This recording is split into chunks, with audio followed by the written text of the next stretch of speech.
Hello, everyone! Blue Star Saber once again here with Lucky Chi to. Wait, not a manga discussion. Instead, we're doing a US comic book discussion, but not just any old comic book. We're going to discuss The Amazing Spider Man! Lucky Chi, introduce yourself. Wait. Hold on a second. This wasn't part of the contract agreement. This isn't what I signed up for. I had anime talks, manga talks, fine.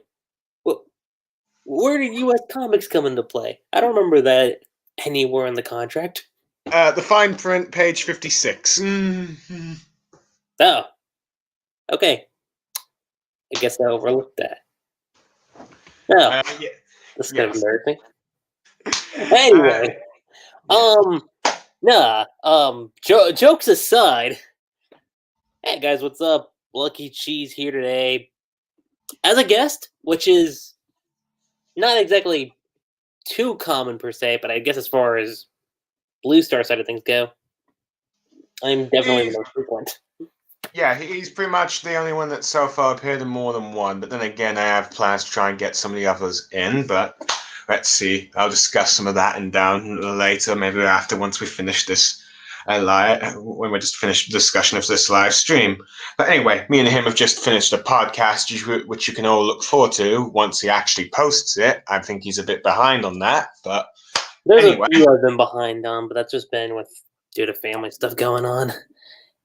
Family drama. But then again, we were supposed to do the stream about 2 weeks ago when Amazing Spider-Man issue 50 came out, but unfortunately, due to some illness reasons, I ended up in the hospital. And no, it's not COVID. Don't worry, people.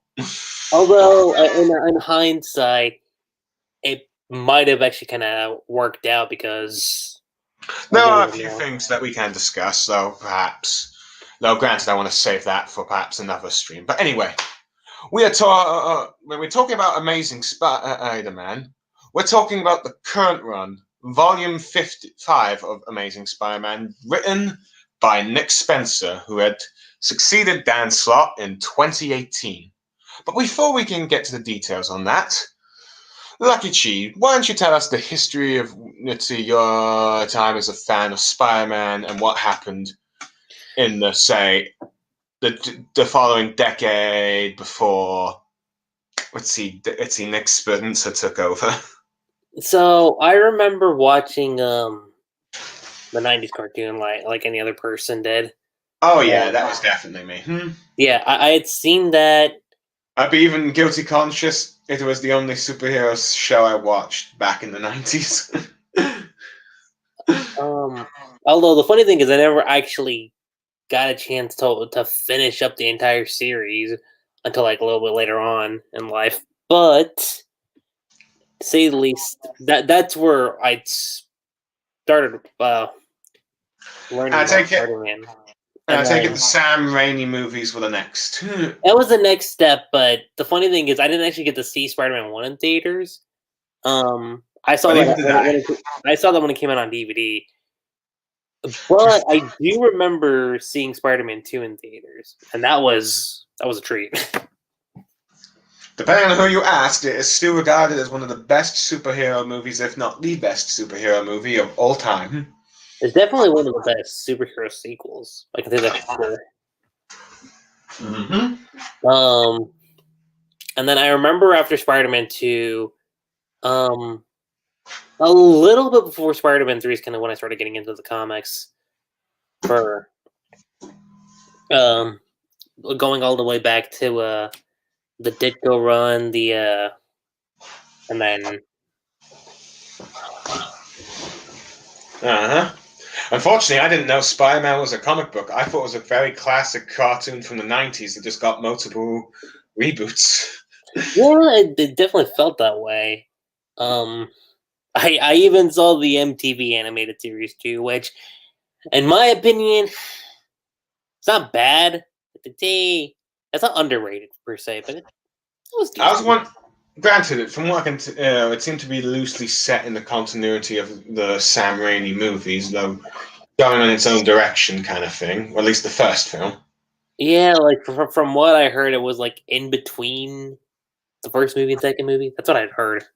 It definitely for more mature, older audiences, but it only lasted one season and it ended on a sort of somber note. So, if you ever want some conclusions The of that, majority of the Spider-Man cartoons kind of fall into that fate because.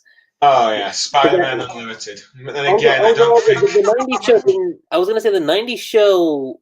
You could kind of say it was a cliffhanger, but not really a cliffhanger. It's kind of it seems yeah, but then again, it's much better than what happened to Ultimate Spider-Man. Let's see, MT Spider-Man, the Spectacular Spider-Man. I thought Ultimate actually had an ending, though, or am I mistaken? Well, yeah, Ultimate had an ending, but then again, it's on Disney. Of course, it was going to get an ending. Okay. And currently, the Spider-Man 2017 Marvel Spider-Man 2017 cartoon is currently ongoing. Yep. And whether or not you think the Disney Spider-Man shows are good or not, well, let's just say a lot of people are still bummed out that they didn't get Spectacular Spider-Man concluded. I've heard that the new one's actually like just now finding its footing, which I guess is a good thing. I guess, but it's a bit 2 seasons too late for most people. Yeah. Including me. But oh well. I'm picky. Both sort of picky. But yeah, so I remember reading the comics, and I remember I think the main draw for me was like was the black suit, and I remember that mainly from the '90s show. But I was like, hold on, you know what? I should actually just see what that's about. So instead of jumping straight to the black costume saga, I just read everything from the beginning just to see how it all leads up to it. Mm-hmm. I remember really enjoying it and seeing where things were going, even after that too, with the other subsequent storylines that came. Fair enough. For the record, I have not read every issue, but I do know the basic parts. Secret Wars, he gets the black suit, comes back. Mm-hmm. Essentially, MJ reveals he knows his secret identity, even though he's sort of in a relationship with Black Cat. Finds out the symbiote is alive, has the Fantastic Four remove it. The symbiote comes back to take revenge. It superiorly gets destroyed by bell rings at a church. However, many years and issues later, after Peter Parker and MJ have been married for a while, let's see, we get the sudden appearance of perhaps one of Spider-Man's most popular villains. In fact, let's see, popular characters or villains out of the Spider-Man media franchise, and perhaps often regarded as one of his top 3 biggest enemies, Venom. Mm-hmm. Which, unfortunately for you, Lucky Chi, was probably also the end of the black Spider-Man wearing the black costume on a permanent basis. Well, I mean, I knew. See, I'd already known that because, like, even if I didn't read the comics, I knew that was already a thing, like from the '90s cartoon too. So I was like, all right, it's probably not gonna be a thing that like lasts forever. Yeah, but what can I say? Let's see. You just can't beat the classic suit. Yeah, you can. But yeah, no, like I remember like reading even stuff after that too. Like I remember at the time the Civil War storyline was like a pretty big deal.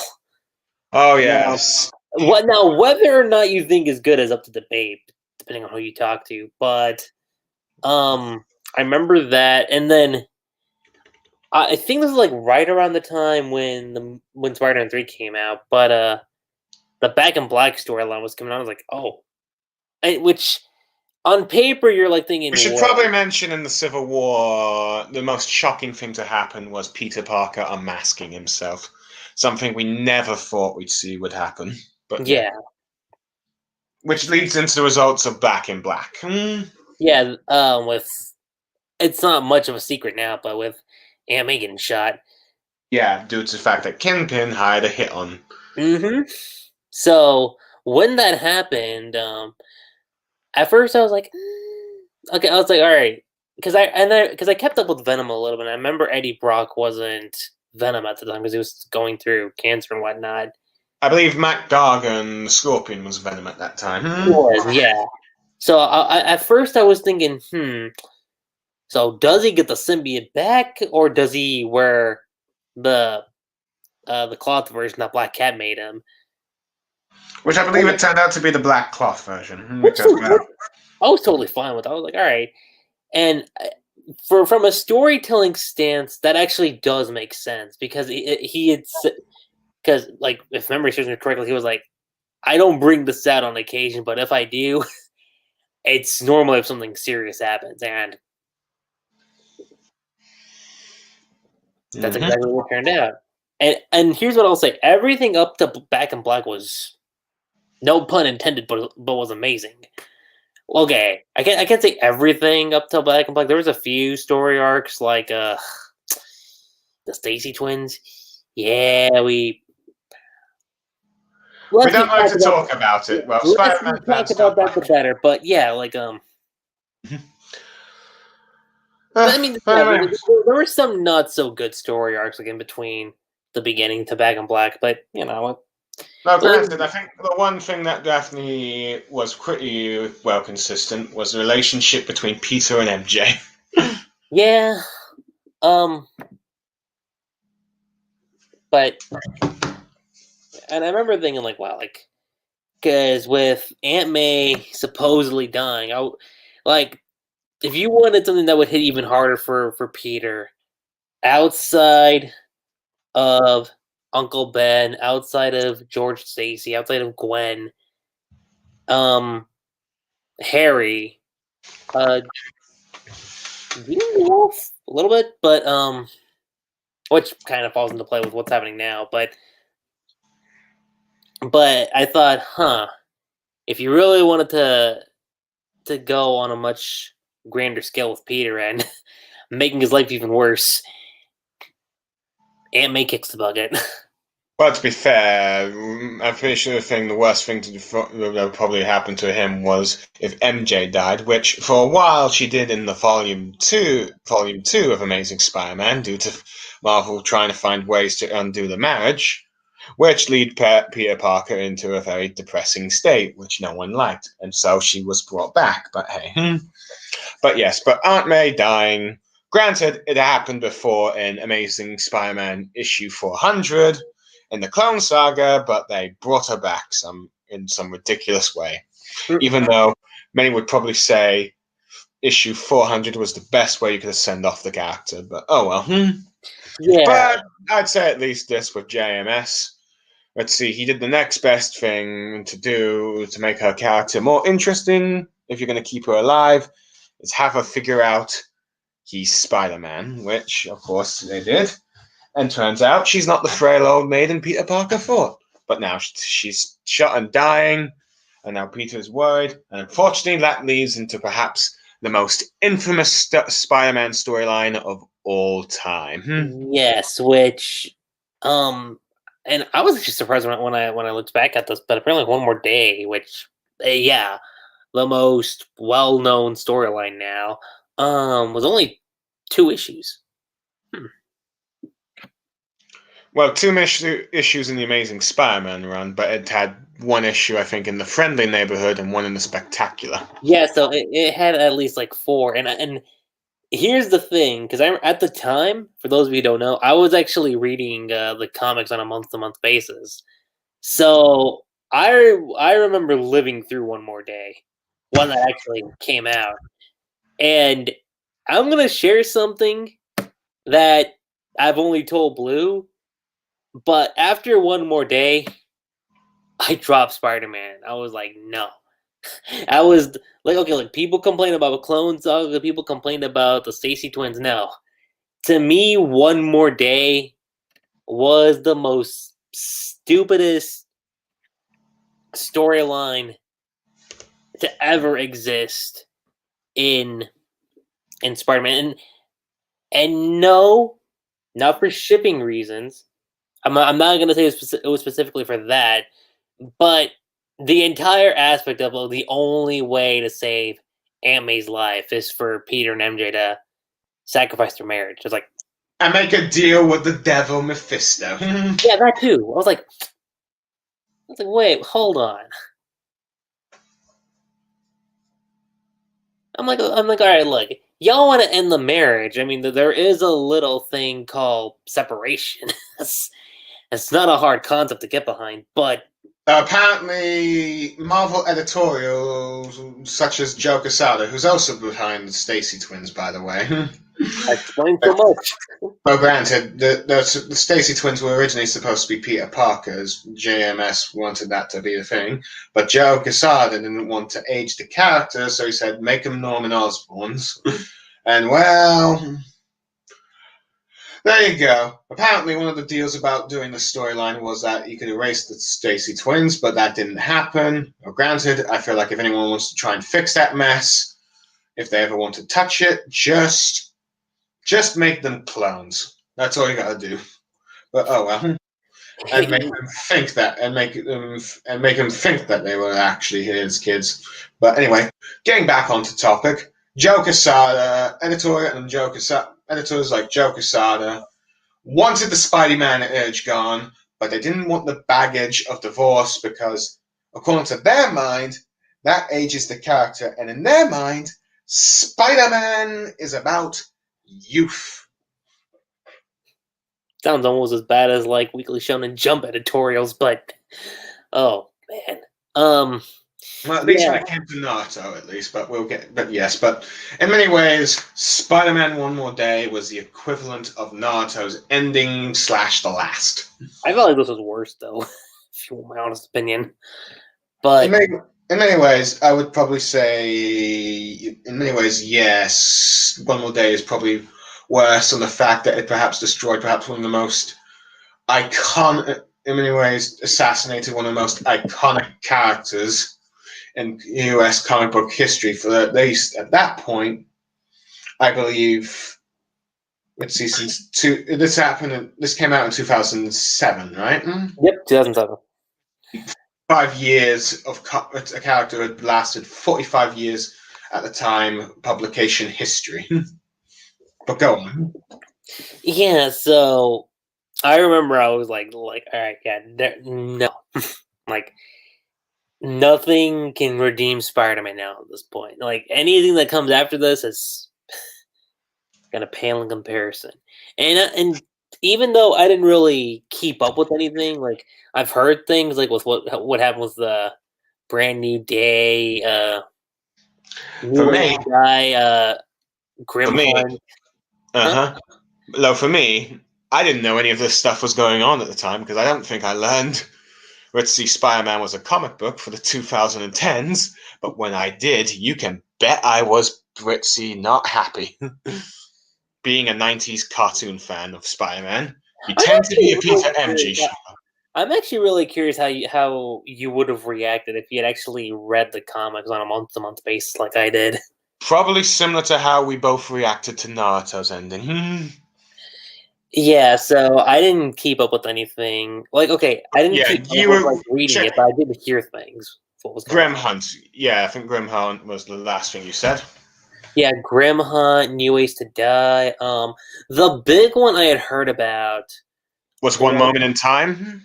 Okay, there was that, and then there was Spider Island. Those are the pure ones. Which I believe One Moment in Time was to try and explain the whole mess of One More Day. I suppose you could say it's the last equivalent to explain the Naruto ending. In a sense, yeah, but that was a thing, and I'm not gonna say that Spider Island brought me back into reading the Spider-Man comics necessarily, but I was like, because someone pitched the concept to me, and I was like, okay, it almost kind of reminded me of No Man's Land from Batman.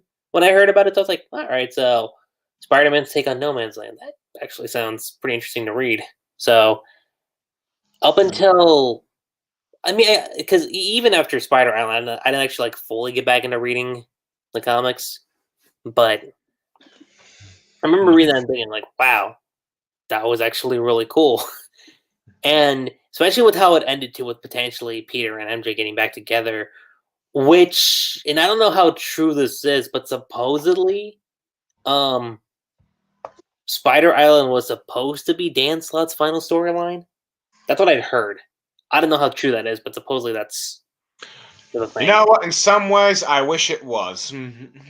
Because what he did afterwards, well, most of it just kind of doesn't make me a happy person. Yeah, and I mean, look, I know a lot of people have been critical about Dan Slott, and I'll say this: there are. I've seen many people compare him to the worst aspects of what they view of Stephen Moffat and Doctor Who. Though to be fair, I think Stephen Moffat is much better than Dan Slott. Well, granted, let's see, but yes, but in many ways, Dan Slott, in many ways, is probably one of the most controversial Spider-Man writers out there, since he's probably, given the fact that he is perhaps the most well-known writer for the post One More Day stuff. But he's the only one that's written Spider-Man for at least a decade, which is impressive. Yes, it seems Dan Slott wanted to make quite a few records during his run, regardless of the long-term implications of what would happen in it. But anyway, we'll get to that when we talk about let's see what he does after Spider Island. But I was just gonna say that, like, I'm not gonna say all his story arcs have been great, but the few that I can think of at the top of my head were Spider Island. Granted, it's still an event. In many ways, it's still an event that probably should not have happened the way it did. Yeah. Okay. The concept of Superior Spider-Man I liked. It was just a matter of. Okay, the Spider-Man concept was okay. Here's the thing, but let's see. When it first came out, and Spider-Man, Peter Parker supposedly dying in issue 700. Many were not happy. I think, let's see, some went a bit too far, I think, when sending Dan Slott death threats, but yeah. But in many ways, the thing about the concept of Superior Spider-Man, but I'll let you continue your point first. Lucky Cheetah. I'm sorry. Continue what you're saying, the concept of it. Oh yeah, like I like the concept of it, where it was like, Doc Ock trying to be a hero per se, but kind of taking things a little differently compared to what Peter was doing. So the things I like was that I like how he was almost trying to make Peter complete some things that he wasn't able to do, like get his masters and whatnot, and get his oh my god! And this was actually touched on in the beginning of Spencer's run. Yeah, but we'll get to that in a minute.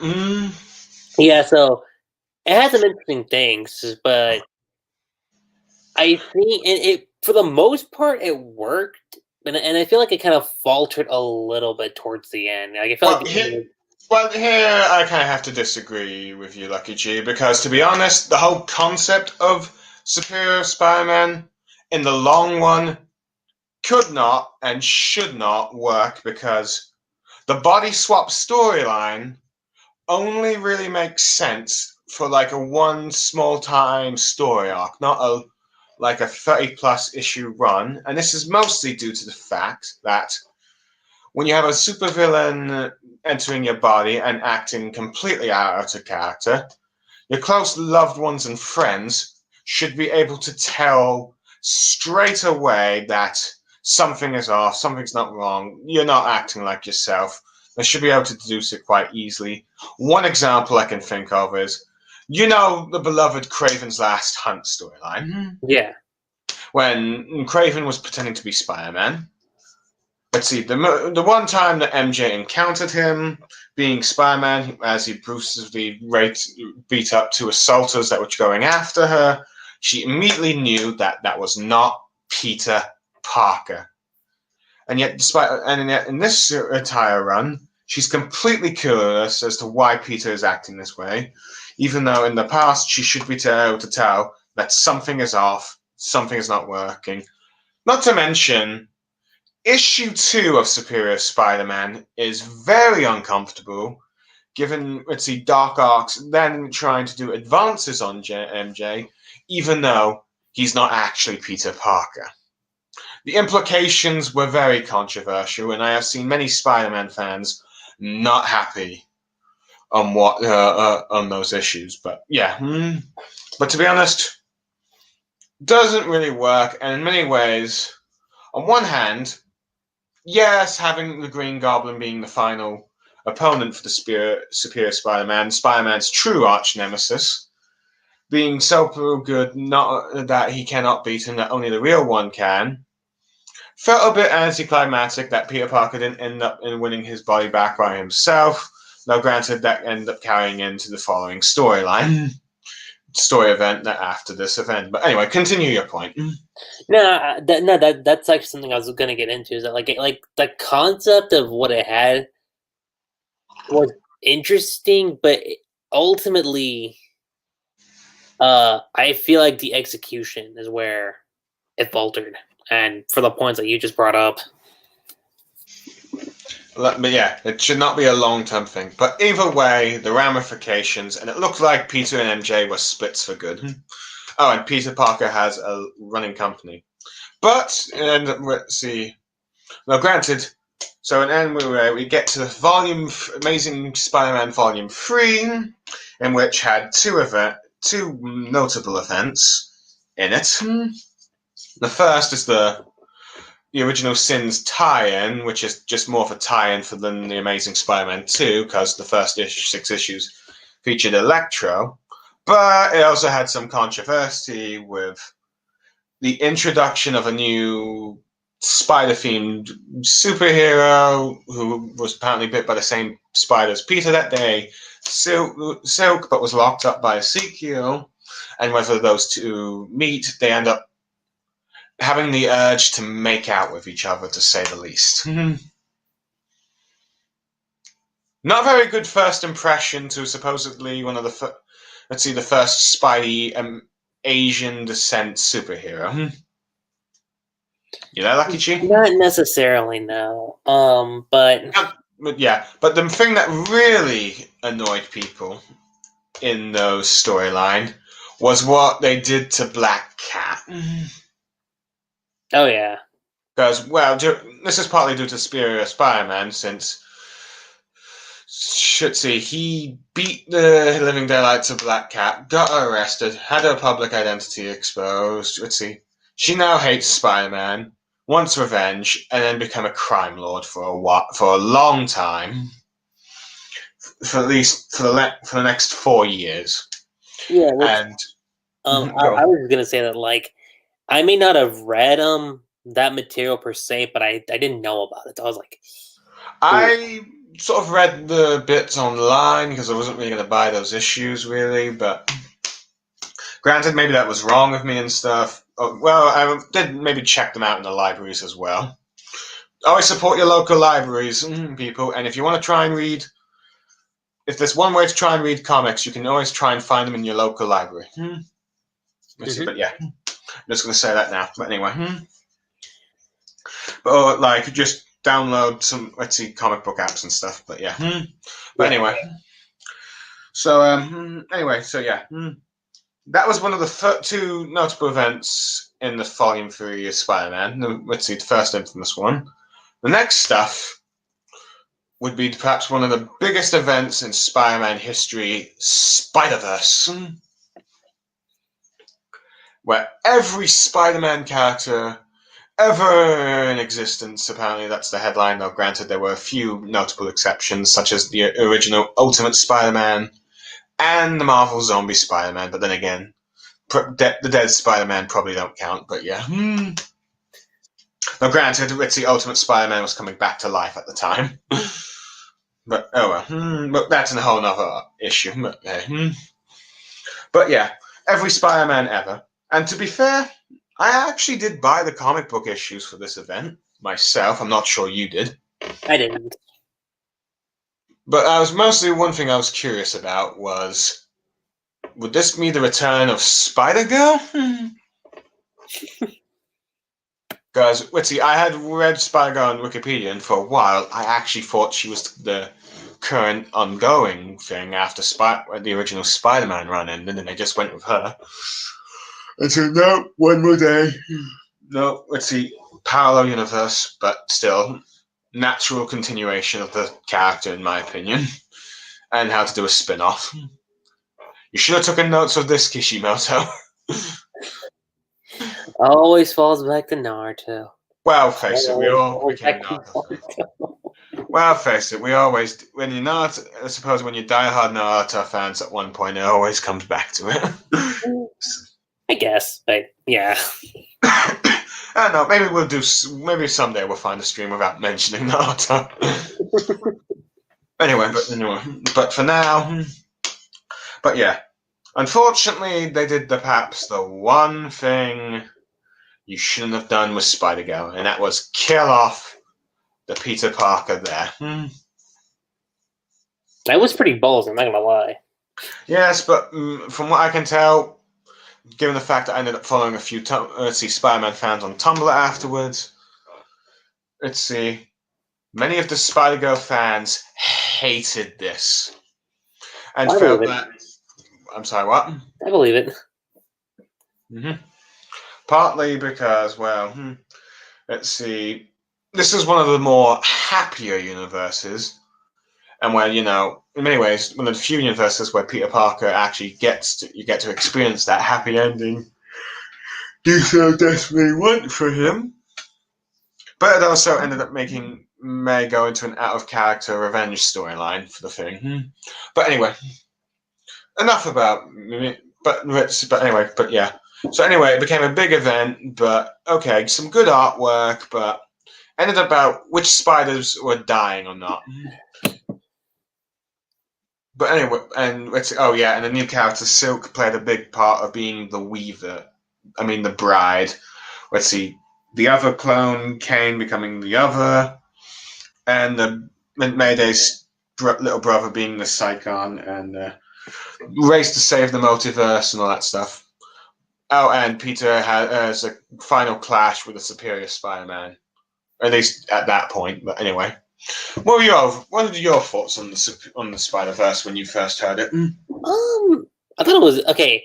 I thought it was interesting. Per se, I can't necessarily say I was a big fan of like how the event it was in and of itself, but the one character that kind of got my attention was Spider-Gwen.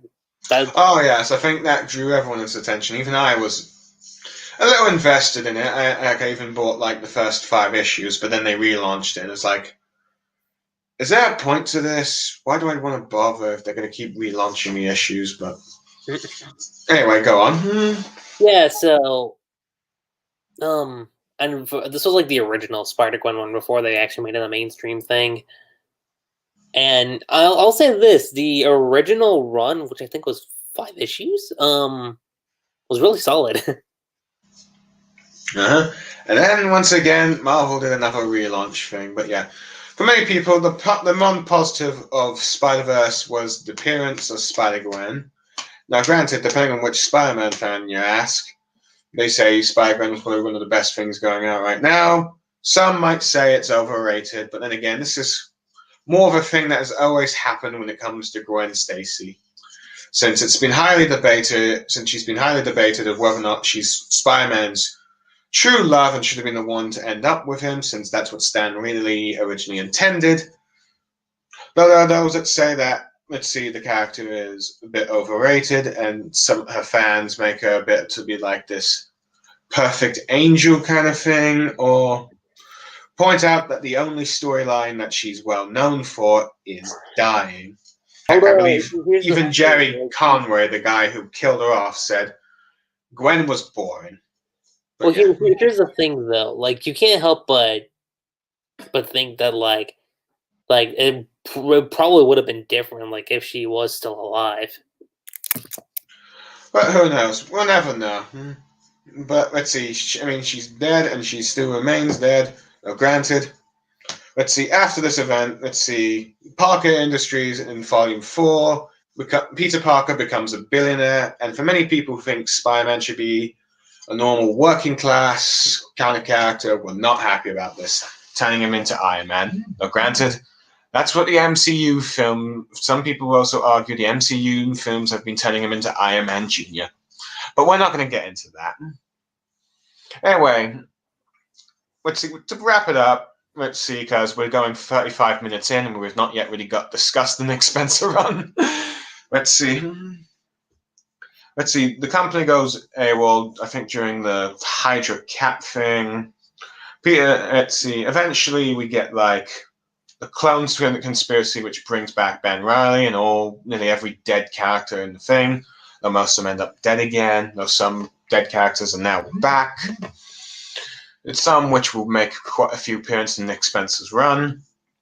And it ended up being concluded with the Red Goblin Spider-Man storyline, in which Norman Osborn gets the Ritzy Carnage symbiote. Ritzy kills Flash Thompson and ends up being sent to Ravencroft because he's gone crazy thinking he is the host of Ritzy Carnage, Cassidy, you know the name. Which, I'll go on record and say this, but before Spencer's run actually started, I decided to check out the last story arc, just because I was curious seeing like how it all wrapped up for Slott. And I don't know if this is going to sound controversial, but I'd say it's not the best story arc that he's done, but I'd say for what it was pretty good. It had its problems for sure, but I'm pretty certain many people did not like the Red Goblin thing, but oh well. Yeah, but no, I was just gonna say that like I guess in terms of like wrapping up a story, and wrapping up a run, it was decent for what it was. Okay. Anyway, I mean, again, I still think Spider Island should have been the last thing that he did, but oh well. Could it possibly end it on the bang as he could, though granted, I will admit, I did like Renew Your Vows, and that was one of the only few things I actually bought as Spider-Man at the time and read. Yeah, which I should also say that Renew Your Vows was kind of like, not the absolute rebound of me getting back into Spider-Man comics, but it was like me going like, okay.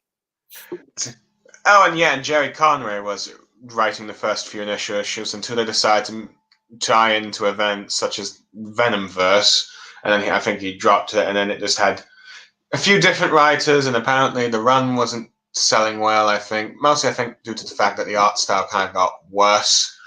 And unfortunately, it ended, but you got at least a few good stories.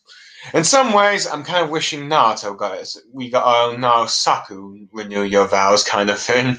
But sadly, manga does not know the concept of the multiverse. I wouldn't push your luck on that. I wouldn't push your luck on that. Oh well. Maybe we'll get lucky and let's see if with Spider-Man in 10 years later, but we'll see. But anyway, moving on. So anyway, Dan Slott ends his run on issue 801, but I think setting up for, probably for Nick Spencer, what he wanted to do. Yeah. Having Boomerang as Peter Parker's roommate and Wilson Fisk as mayor. But anyway, now that we're finally on Nick Spencer, let's talk about when it was officially announced that he was going to run Spider-Man. What are your initial thoughts? I'm gonna go ahead and say that I actually didn't check out the Hydra Cap story arc. I had only heard things from you and James, but I was like, oh. Yeah, and we were not happy. I think James even said, you don't... let's see, I'm not going to say the curse word, but let's see, you don't mess with Captain America.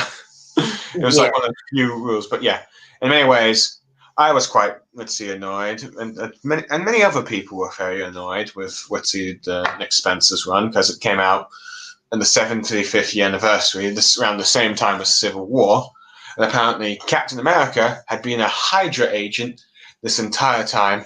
Unfortunately for Marvel, whether or not they try to or not, unfortunately, many people compare Hydra to Nazis. And no matter what Marvel may be trying to do to denazify Hydra, even though many writers in the past have used Hydra for algorithm from Nazis, heck, even the Red Skull is considered Nazi, hence one of the reasons why Magneto hates him. Hydra was compared to Nazis, so for many people, you turned Captain America into a Nazi, which is very, of course, controversial because, well, his creators were Jewish comic book writers. Well, funny enough, most comic book writers in those days were Jewish. Let's see, but let's not get into any race, religious controversies and all that stuff, really. Let's not implications, but yeah, it doesn't really matter. Let's see, race, gender thing of writing comic book writers. But anyway, but as you can see, but since, well, let's see, and not to mention the very first few run of Captain America was, let's see, I think the creators of Cap encouraging America to fight the Nazis because the creators, at least one of them, I think, even went out to the war to fight the Nazis, absolutely hated them. So for many, this was like a betrayal of what Captain America stood for. Now, whether or not, let's see, granted, I was, let's see, so angry, I wasn't, let's see, I wasn't going to read the Captain America Steve Rogers thing. Now, whether or not how good the storyline ended up being, let's see, and it ended up being concluded with Secret Empire. Now, I don't know how good that story event was. I do know that, let's see, some of the review sites towards the end of it, I think like IGN, who were quite positive of the thing overall for the most part, found its ending to be underwhelming. But I know, but bottom line is, let's see, the Hydra Cap is fake, the real Cap comes back, beats him up, saves the day kind of thing. In many ways, you could say it was like a Superior Spider-Man, but much more controversial. Since I was going to say that it almost kind of felt like a Clone Saga situation, but that works too. But yeah, or you could say it's a mix of the two, but yeah. Either way, so when Nick Spencer first came in, there were probably a lot of Spider-Man fans that were really worried about what kind of controversy it is. Now, granted, Nick Spencer also had a good run with the Superior Foes of Spider-Man, a group of B or C rank villains, let's see, with the Sinister Six, including Boomerang, who's now Peter Parker's roommate. Let's see, in his run, was pretty popular. Granted, so yeah, probably a few mixed response. But when that first issue came in, hold on, let me just share the screen a bit. Share screen, yep. But when this first issue came in, Amazing Spider-Man thing, in many ways, it probably hooked nearly every Spider-Man fan out there because it did one thing that many people had been waiting for a long time. Bring Peter and MJ back together. Lucky Chi, you there? I'm here. I thought you were going to comment on that, but yeah. But anyway, the first issue pretty much sets up the new Scarecrow. Peter, getting about a career in journalism, ends up going to some press conference where this new university test thing to find out when people are cheating. Funny enough, one of the jokes is making a deal with Mephisto. Granted, I probably should get back to the very first few issues. Is perhaps one of the most popular Spider-Man Peter MJ issues out there.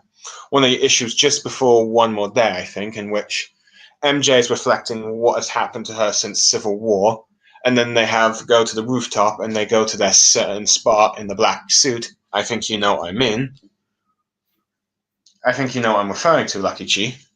Yeah. I can't remember what the issue was, but either way, I do know many Peter and MJ shippers love that issue.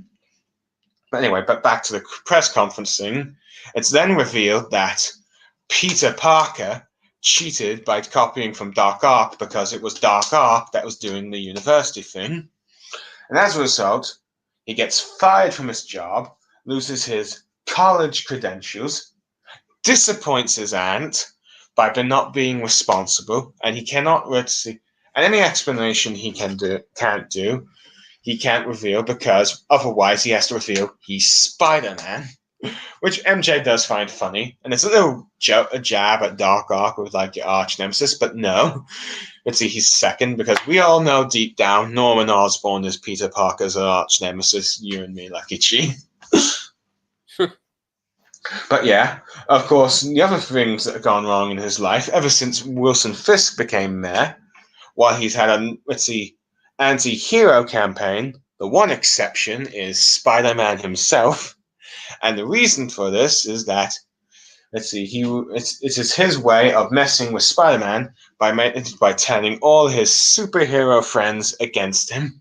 The best example I can think of is Daredevil. It kind of does, doesn't it? Yeah. Granted, I'm not sure how in character it is for like all his superhero friends to think like, because they should probably know that Peter Parker, aka Spider-Man, or at least those that know it's Peter Parker, but mostly Spider-Man, know that Kingpin is one of his worst enemies ever. Along with Daredevil's, but hey. But anyway, they're all fighting these sort of like unknown alien things, which turns out to be Mysterio. But Peter Parker, Spider-Man saves the day. In many ways, gives Mysterio's words of just wanting to try something different or just get a back in game thing. Encourages Peter to confess everything that's gone on and realize what is important. And then we realize who he's talking to is MJ. They kiss, and voila, they seem to be, for the time being, back together in a relationship. And well, I think that partly boosted Spider-Man's sales. Although that's not the only thing. Apparently, due to this, event, it has like a sort of like mini story at the end of it, where you have Mysterio's trial and hearing thing in court, which his judges, the female Beetle that we'll get into a bit later down the line, were introduced to a new villain, the mysterious Kindred, though granted we don't know his name yet, but many people refer to him as the Senti Demon. And yeah, he had a very terrifying presence. Be able to scare Mysterio. But anyway, also, Peter Parker is getting a second chance to keep his degree by being taught by none other than Curt Connors, aka the Lizard. Now let's see, but yeah. So Lucky Chi for the anyway, for the first short, apparently the Lizard had been given a special second chance due to a microphone chip. And he's being a teacher again. Now, granted, this, I think for some people this was a bit controversial because, well, I think one of the things we didn't really discuss during the Brand New Day run is there's an infamous storyline called Shed, in which Lizard ends up killing his family, or mainly devouring his son, I believe. In many ways, I think for many people that made the Lizard unredeemable. Though granted, there's a few things that we'll get into later down the line, but due to events of the Clone Conspiracy, but we'll wait a bit. But yeah. So anyway, Spider-Man's like being offered to become a student under Curt Connors to try and get his career back, his like degree back, which he admits he could probably do it if he tries. Not sure at first. Granted, the place ends up being attacked by Taskmaster and I believe the villain Black Ant, is it? I believe so. Yeah, but yeah. So Taskmaster I'm more aware of due to the games that he's appeared in recently, the Ultimate Spider-Man cartoon, and he's the upcoming villain in the Black Widow movie. Though granted, he's more of a Deadpool villain, but oh well, or ally, depending on the situation. But yeah, they clash, and due to the the thing that the nuclear, the neocon recuperate. I can't remember. I can't pronounce the name, but you know what I mean. The laser nuclear active ray thing that gave the spider that bit Peter his powers. Let's see, and ends up breaking, and as a result of the thing, ends up splitting Peter Parker and Spider-Man into two different personalities. In many ways, this works out for Peter at first, where he gets to do his social life, go on dates on with MJ, as well as hang out with his roommate Randy. Though granted, I believe his ex-girlfriend, what's her name again? You know, the diva journalist during the Brand New Day times. What was her name again? Oh, Nora. That was her name. Nora, yes. Apparently she's cut back, which, see, granted, I think the fandom's mixed on her, because she's a bit of a unlikable, to say the least, but hey. But anyway, so stuff like that. Meanwhile, Spider-Man's beating up bad guys, but as we learn time on, he's being a very bit irresponsible, carefree, giving people Uber lifts, acting like a bit of a showboat thing, while the Peter Parker's was being responsible. It turns out, while the two are split as well, let's see, Peter Parker got all the responsibility, while Spider-Man has all the power. And that does but none of the responsibility. So yeah. Not to mention, it's also revealed as time goes on. Let's see. Let's see. The two will eventually die if they're not merged back together. Meanwhile, a rather niche, I think, villain, I believe. Let's see. More of a villain you probably recognize. Let's see. Probably during the 90s era of Spider-Man, I think, or like something like that. Let's see.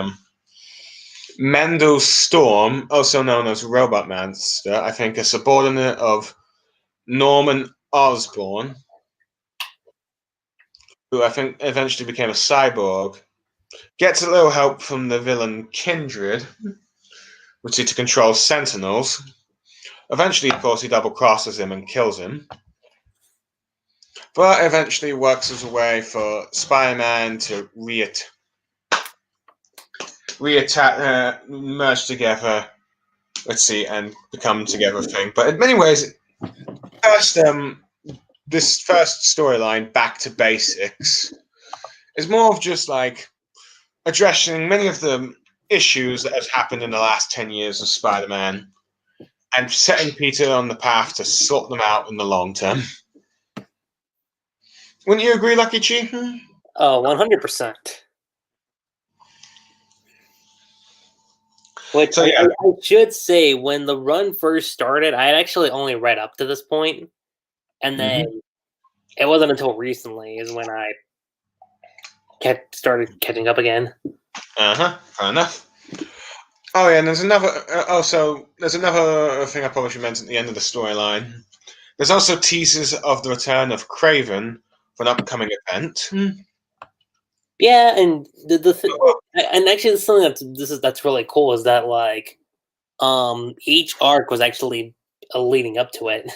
Yeah, let's see. Many of the current issues that have gone on for this, I've been leading up to it. I will say one thing about Spencer as runners. He's good at telling individual stories and building up future storyline arcs for the most part during this run, particularly the Kindred and the Kraven storyline. Oh yeah. Anyway, the next few issues, volumes 6 and 7, is the building relationship of Boomerang and Peter Parker,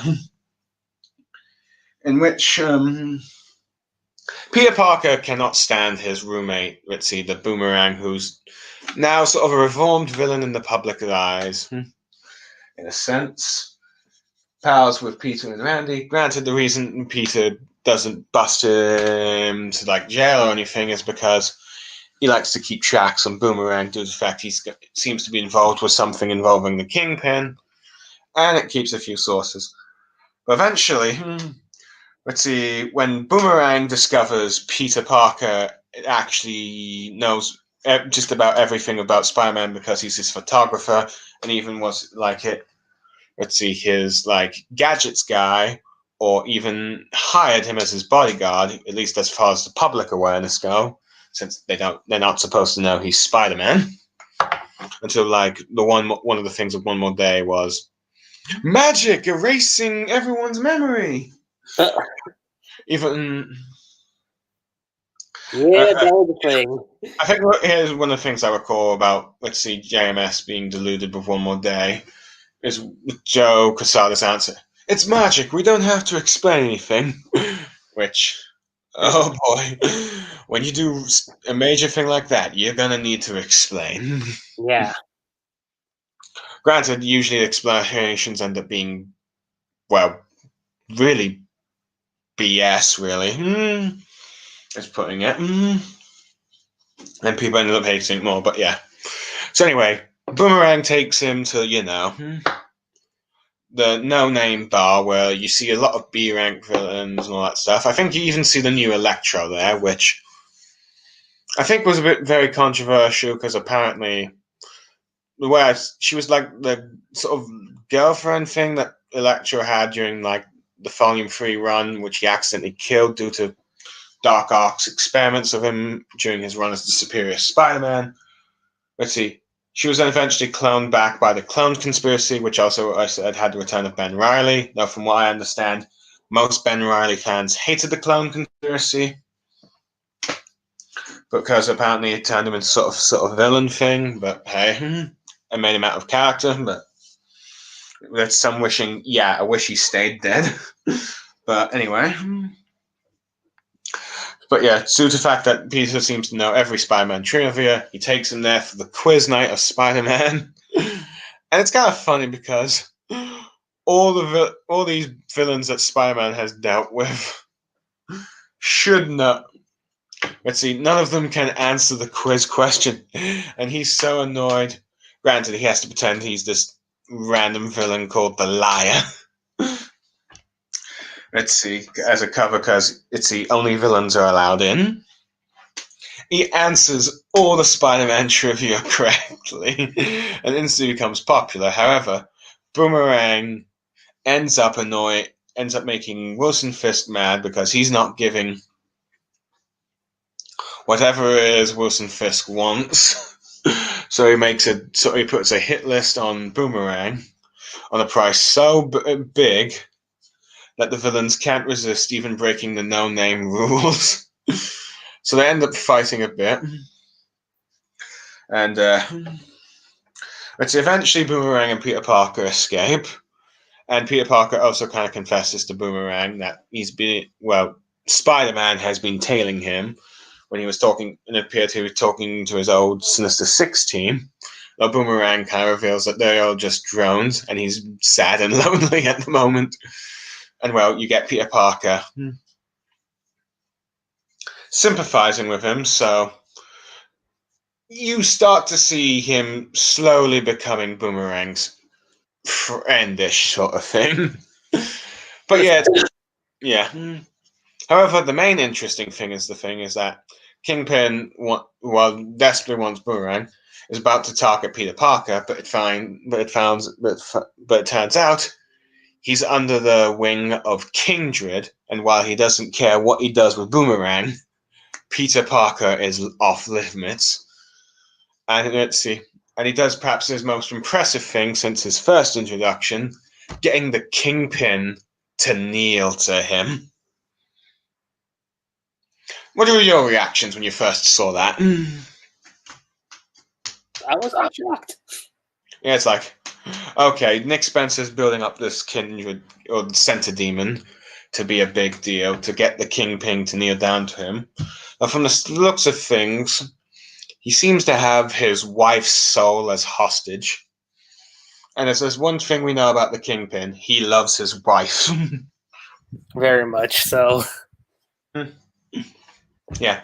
Anyway, the next one is a very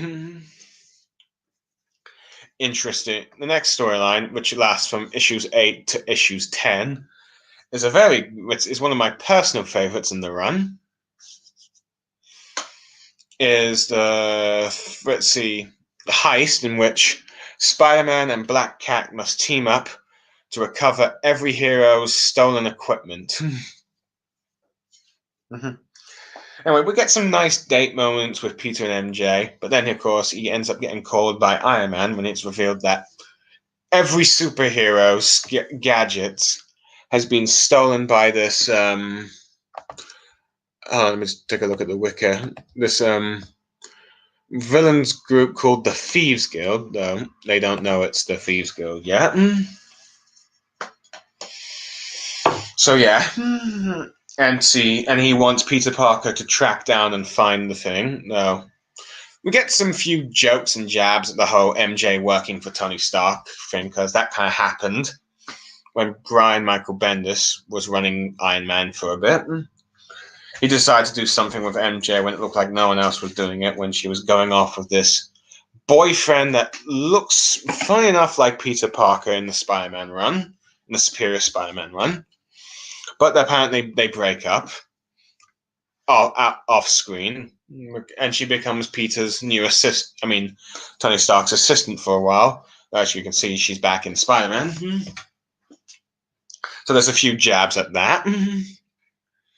And Peter ends up going off on a mission. But MJ ends up running into some, I think, probably everyone's surprise, Carly Cooper. You gonna say anything, Lucky Chi? Lucky Chi, you there? Yeah. Okay. Sorry, I was trying to say. You saw Carly Cooper. Let's see. You were surprised. Granted, maybe I'm getting ahead of myself because that's issue 9. But anyway, MJ is meted by a mysterious individual. But anyway, Spider-Man's going after the Thieves Guild, who managed to even steal Thor's hammer. I wonder how they managed to do that, given the whole Worthy situation. But yeah. Oops. Peter ends up running into Black Cat, and they have a little bit of a clash. Granted, apparently Peter and Black Cat, Spider-Man and Black Cat, apparently solved their differences before this current run, where I think she's apparently going back to being a sort of anti-hero, grudge against him. Besides, after what happened in Slot's run, and no longer being a crime boss thing, and the two team up to go recover the stolen goods. Meanwhile, MJ runs into Carly Cooper. You remember Carly Cooper, Lucky Chi? Lucky Chi? I was actually a bit surprised by that. Yeah. For those, I'm sure those who've read Spider-Man know that Carly Cooper ended up being Spider-Man's love interest after the Spider-MJ marriage was erased.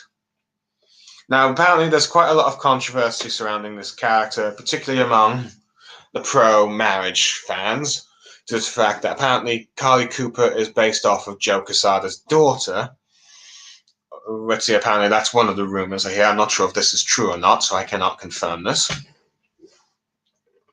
But either way, let's see, I think many disliked her due to the fact that she was a bit obnoxious. Everyone was trying to make her out to be the perfect match for Peter. Eventually, she ends up breaking up with him when she finds out he's Spider-Man in Spider Island. It's your favorite Dan Slott run, except for Renew Your Vows. Yeah.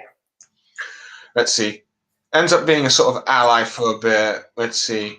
Goes into an investigation that takes too long, I think, to figure out that let's see, Dark Ark is in Peter's body. Gets turned into like monster, a gritty female-themed goblin for Spider-Man. Let's see, gets cured by Peter, but still under some of the conditions. Wants to get away from the whole Spider-Man thing, and for many people, we thought this would be the last we'd ever see of her. It definitely felt that way. Yeah, but she's back. She wants to be let's see, a bit more understanding and wants to be friends again with, I think, Spider-Man, but also wants to help MJ with group she's discovered called. Let's see, hold on. The Lockups.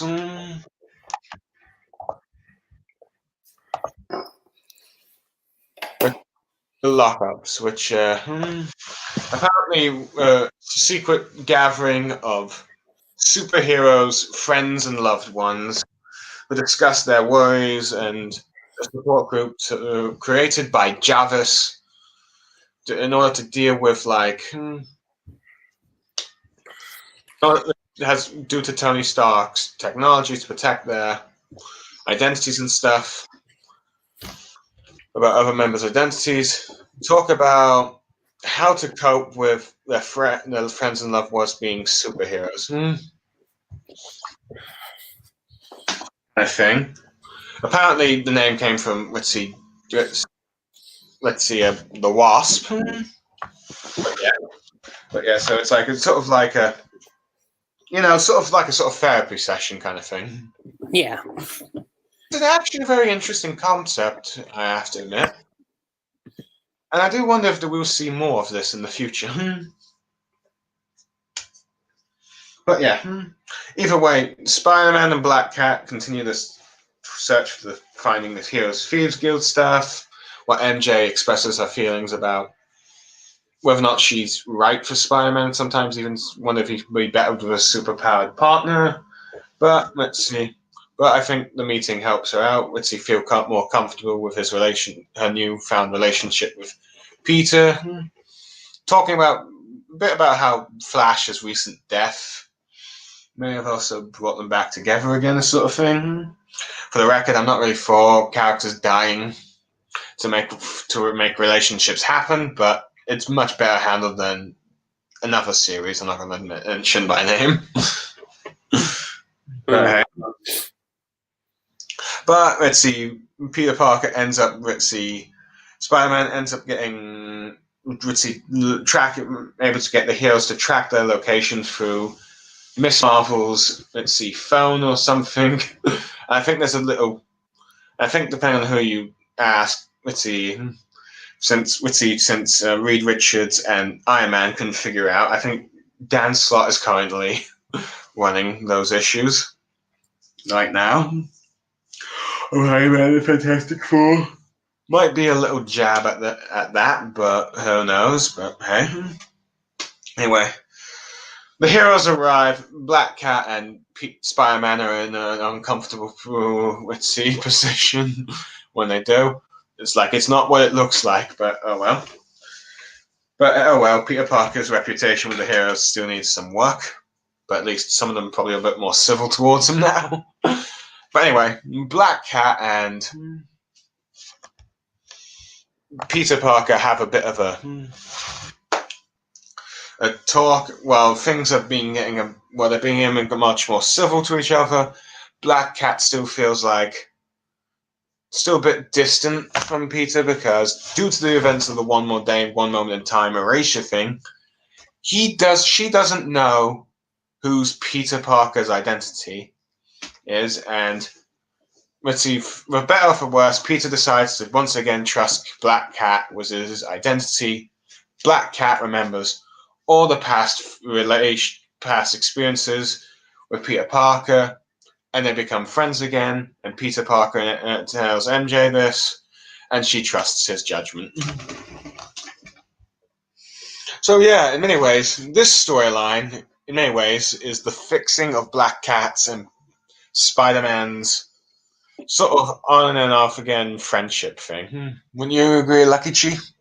Yeah, I mean, so far when it comes to Spencer's run, it's the type of thing I've noticed, but it's been a lot of retooling and repairing for what's happened over the last 10, 11 years. Mm-hmm. Yeah. In many ways, 2018 was sort of the big comeback for a lot of Spider-Man fans, particularly the Peter MJ shippers, since let's see. They got back together in the comics. Let's see. The PS4 game ended up, let's see, being not only good, but also quite good with the Peter MJ relationship.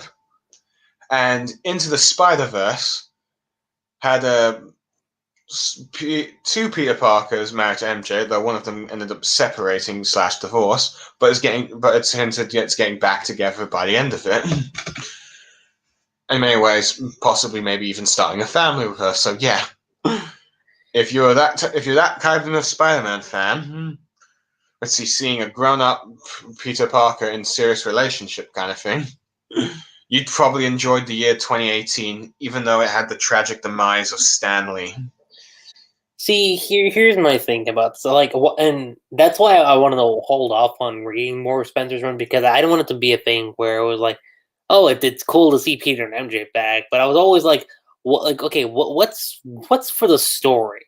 And that's always going to be my draw when it comes to like, whether it's manga or comics or like books in general. I've always been that of like, all right, like, okay, relationships and characters getting together are cool and all, but like, what is the overall through line of the story going to do? After I finished Back to Basics, I was like, all right, let me hold off and I'll wait for a while. And then after a certain amount of issues pass by, then I'll jump in to see what's going on. Mm-hmm. Yeah, but anyway, moving on to the next storyline. It's the first one dealing with the now new status quo of Peter Parker and Jameson's new relationship. It's the issues 11 to 13. Let's see, the Lifetime Achievement. Volume 3, yeah, that's the one. Which, funny enough, I'm actually holding that right now. Yeah. Yeah, you did. Yeah, you told me you recently purchased that. Mm-hmm. But yes, let's see now. Let's see the sort of where let's see. Probably getting about. Probably we should probably go into a little detail about this. I was just gonna say that, like, I don't think it's one of the story arcs that's like good or see. Oh, that's great or stuff. Yeah, like I wouldn't say it's one of those story arcs that's like what's the word here? I wouldn't say talked about. Memorable also. Like I wouldn't say it's like one of those story arcs that's like very memorable, but it's got some neat things to it. But anyway, the thing. Let's see. The new status quo of the Jameson Spider relationship is, I believe, during the last Spectacular Spider-Man run, the writer of that issue had Spider-Man reveal his identity to J. Jonah Jameson, and now he's become one of Spider-Man's biggest supporters instead of his biggest critic. This, I think, has been very controversial for many people. In many ways, it seemed like the writer was trying to do a issue. Let's see, I think it was issue 50 of Volume 2. No, it was not issue 50. He was trying to do that famous Aunt May Peter talk about his identity thing in JMS's run, kind of thing. But for many people, it's like, this should not work. Jameson should not be like this. And there's many good reasons to, because we know Civil War. After all, in the Civil War storyline, when Peter Parker revealed his identity, when Jameson found out, which was kind of funny, he fainted in the Civil War thing. But in the more serious Amazing Spider-Man JMS run of the Civil War, J. Jonah Jameson, or John Jonah Jameson. Let's see, but yeah, everyone knows him as J. Jonah Jameson. Let's see, felt betrayed by Peter Parker. He felt like one of the few people he thought he could trust in this world had been lying to him for years. And I think for many people, it's like, it's kind of like, feels like, it kind of shows that if Spider-Man ever had his identity revealed to Jonah, let's see, his hatred for Spider-Man would outflank his fondness for Peter Parker. But unfortunately, it seems like the writer for the Spectacular Spider-Man seemed to forget this fact. He's now trying to be a big supporter, and ends up being, let's see, sort of annoying partner now and then. But yeah. Anyway, it's Christmas time. Apparently, villains are being sold into plushies, but hey. And apparently, parents are even hiring supervillains to grab them because they're so popular. Which, to be honest, I'm a bit surprised that in universe, anyone would want action figures of supervillains because, well, a lot of these supervillains have done very terrible things. But well, I guess that's comic book logic for you. Well, that was the excuse I was gonna make. Is like children's imaginations, but you know. Yeah, even though you probably have many supervillains killing kids. I mean, that was one of the things about the Civil War storyline. About 60, let's see, I think, you're trying to, preschoolers was it? I know. I can't, see, since I'm from the UK, we have a very different education system for you compared to you Americans. But hey. Compared to you in America, lucky she, but hey. But yeah. But anyway, children end up killing from children end up getting killed in a nuclear explosion that started the Civil War storyline. But anyway, Peter Parker's enjoying Christmas with like the Robinsons, but let's see, J. Jonah Jameson is receiving a reward from the mayor. Let's see, even though he just slandered him a bit earlier, but then does a heel turn because of his own ego thing, on the condition that Spider-Man be there to present it, which forces Peter Parker to unfortunately leave Robbie and Randy. Though granted, this also ends up hinting that Randy has a secret girlfriend, though this leads to some people thinking it might be Noah, even though we know that those two hate each other. But yeah. So yeah, Jameson, Spidey confronts Jameson saying he doesn't want to do this. They get attacked by the forces, who seem to be working for this, let's see, mysterious Mr. Big related individual. Let's see. The Big Man, I think. Yeah. This is a storyline related to the Big Man, and trying to remember I'm trying to remember this other character that appears in it. Arcade, who is using technology for Arcade, who will play a bit of a role in a later storyline, but we'll get to that a bit later. But yeah.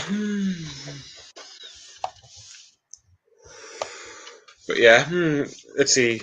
It ends up in the next issue following sort of a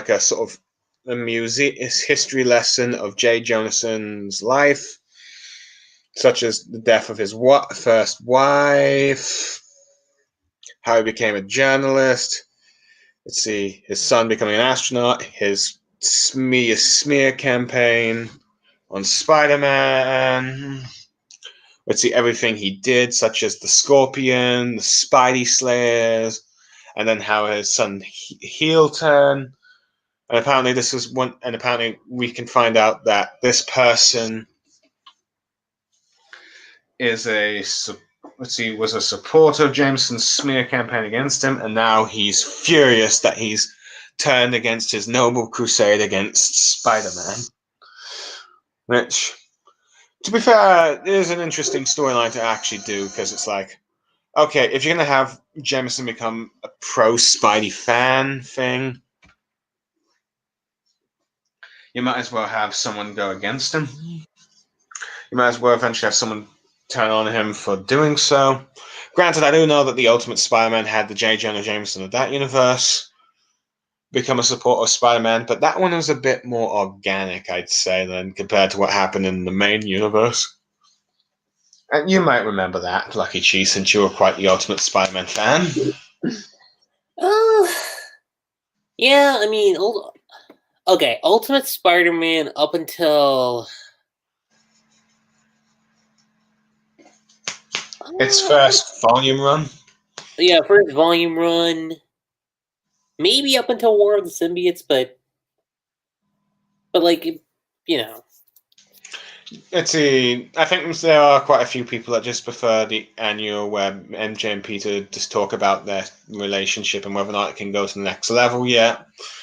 Some prefer that as the final issue of that run before the whole Ultimatum event, him dying, and then Miles Morales thing. But oh well, we'll get to that later, maybe, or another discussion. But anyway, we also ended up finding out the reason why the Kingpin wants Spider-Man to present J. Jonah Jameson as his reward, as he thinks this will be another way to publicly turn Spider-Man's superhero friends against him, as he does not want to risk his now ongoing relationship with J. Jonah Jameson, since he knows his identity and stuff. But anyway, as the showdown goes, and I think the Scorpion is actually there. Let's see, and it ends up revealed that the big man that's attacking them turns out to be, a new character, Frederick Foswell Jr., who's the son of the original Frederick Foswell, a news journalist who was quite a decent one, I think, at the time, but ended up becoming the criminal known as the Big Man. Got a second chance from Jonah Jameson, but became the Big Man again, and then died protecting J. Jonah Jameson. Now, apparently, his mother is in grieving still over the death of the husband, and the family's been shunned due to the fact that, he's like a criminal. Granted, I think all these characters are just introduced in the storyline. Well, granted, from my understanding, Janice Foswell was actually a character that was introduced in the 70s, though she ended up dying. Though, granted, I don't think she's a character that was all that well remembered because, minor character over a minor villain. However, he wants revenge. He wants Jameson to continue his work of killing Spider-Man, but Jameson confesses that, Frederick Foswell was a good man, but he was also a criminal, and it was his fault he was dead and stuff, and he was wrong to smear Spider-Man, which he confuses Frederick Foswell Jr. He tries to kill them both, but Spider-Man stops them.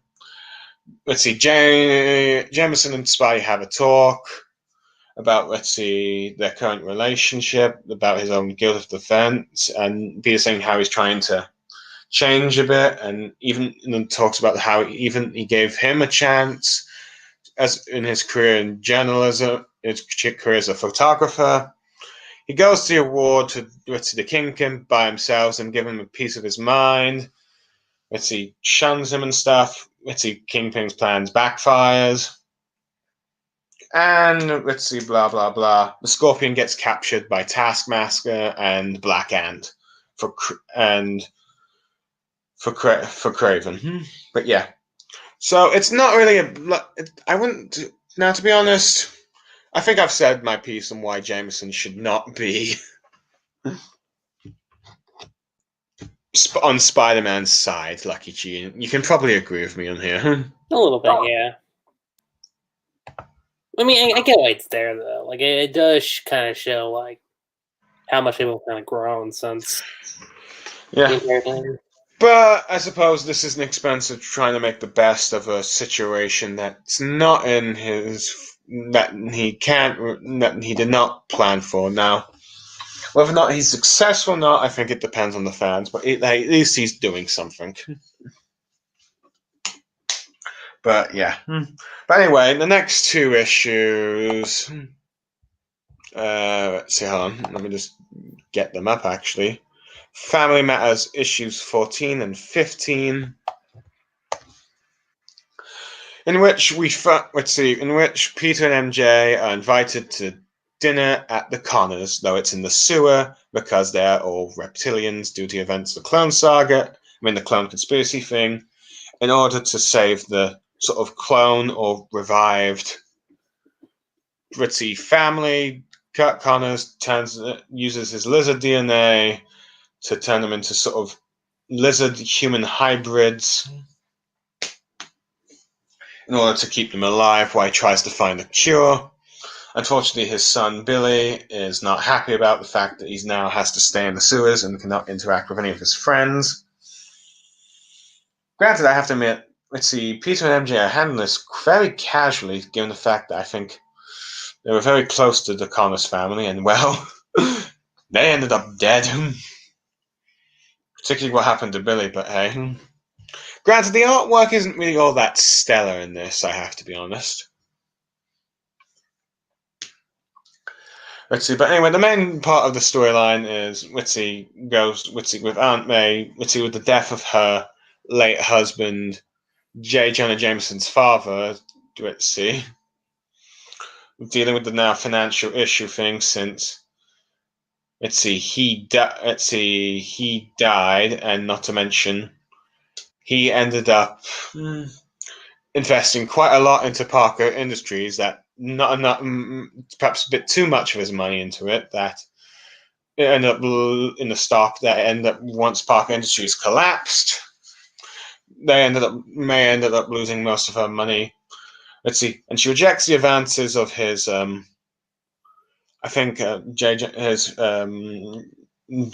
husband's attorney or lawyer or something. I don't know. I can't recall. Which I think is the very first time she ever does that, apparently. I don't know. I need to check, but oh well. An old man's advances on her.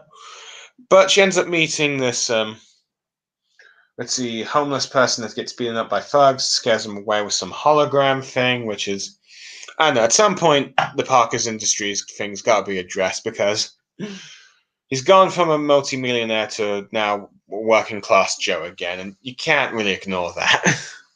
But oh well. Anyway, she invites him back into a restaurant to have some, proper food. And the place gets attacked when Rhino's battling Taskmaster and Black Ant. Spider-Man goes to team up with the Rhino because I think the two are sort of in a truce right now after the events of Clone Conspiracy. I think due to some sort of grieving of his wife coming back but then dying again or something like that. Next issue, after an explosion, it's apparently collapsing on Aunt May. Peter goes to go save her while the Rhino gets captured, saying Spider-Man's abandoning him, which seems to have made him an enemy of Spider-Man again. Well, Peter goes and saves Aunt May. We find out that the mysterious individual was Ned Leeds, who was brought back in the Clone Conspiracy, who was a clone or something, but has been slowly dying and ends up dying in his arms, so he's dead again. And it's revealed that Taskmaster and Black Ant, or at least I think it maybe was for a while, are working for, Kraven the Hunter. But during this issue, he recruits Arcade to host an event in New York with all the captured villains that Taskmaster and Black Ant have been doing. And Billy goes out into the sewers to meet a friend from social media for a party thing, leading up to events to what is perhaps known as the first big Spider-Man event in the Nick Spencer's run. Hold on, I'm just getting the Wikipedia page up for it as I'm about to share the screen.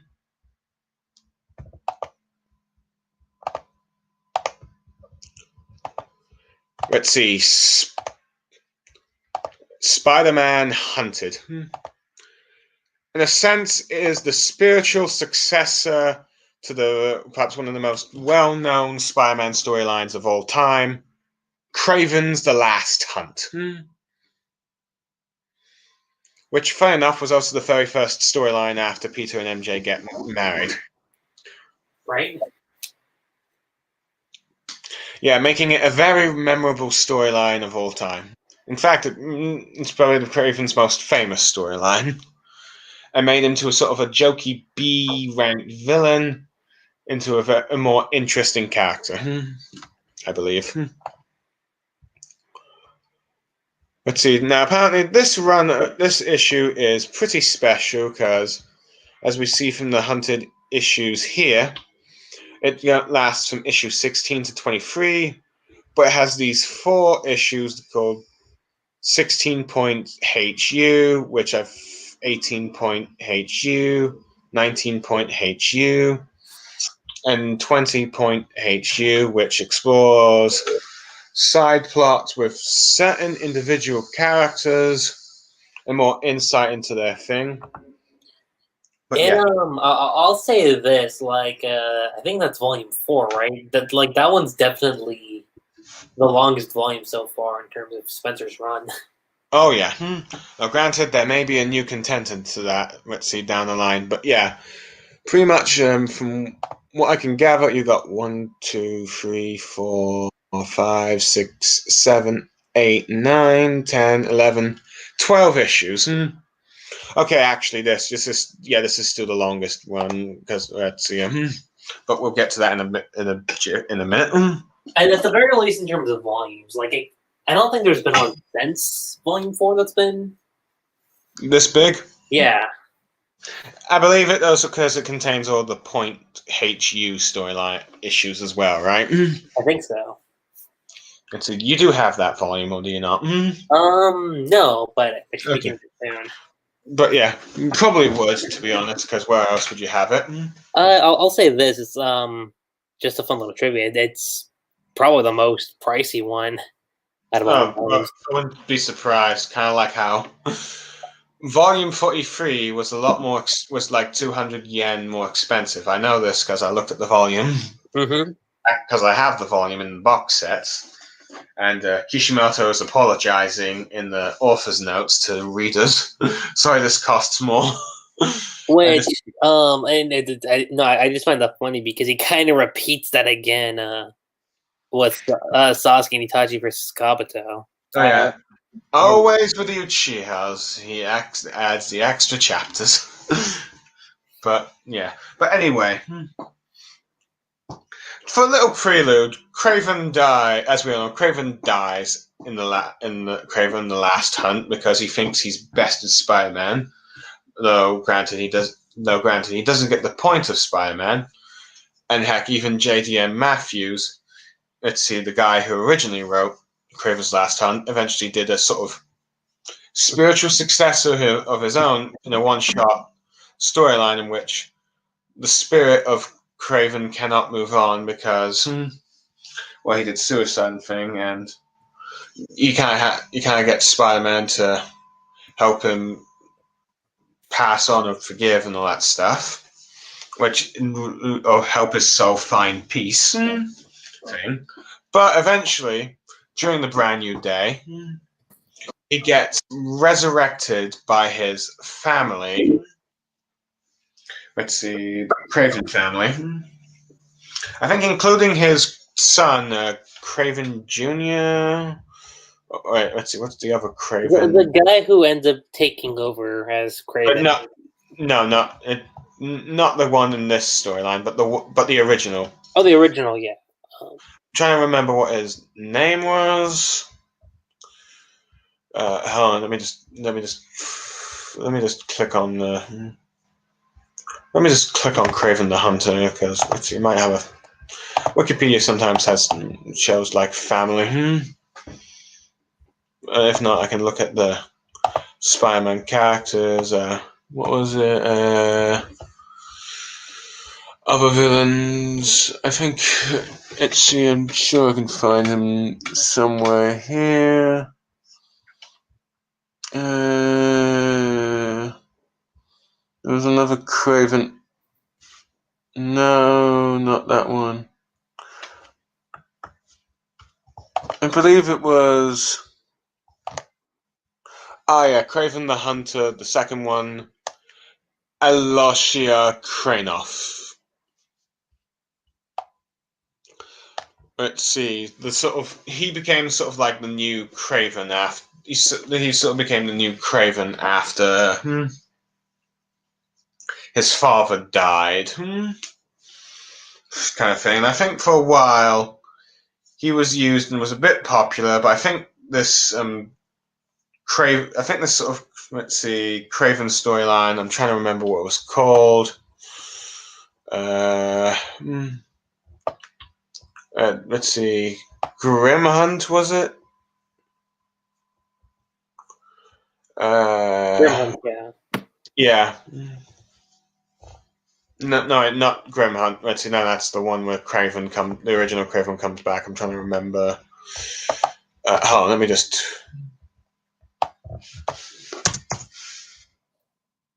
Let's see. Let me just. I'm trying to remember. Yeah, I think it was this Hollywood storyline.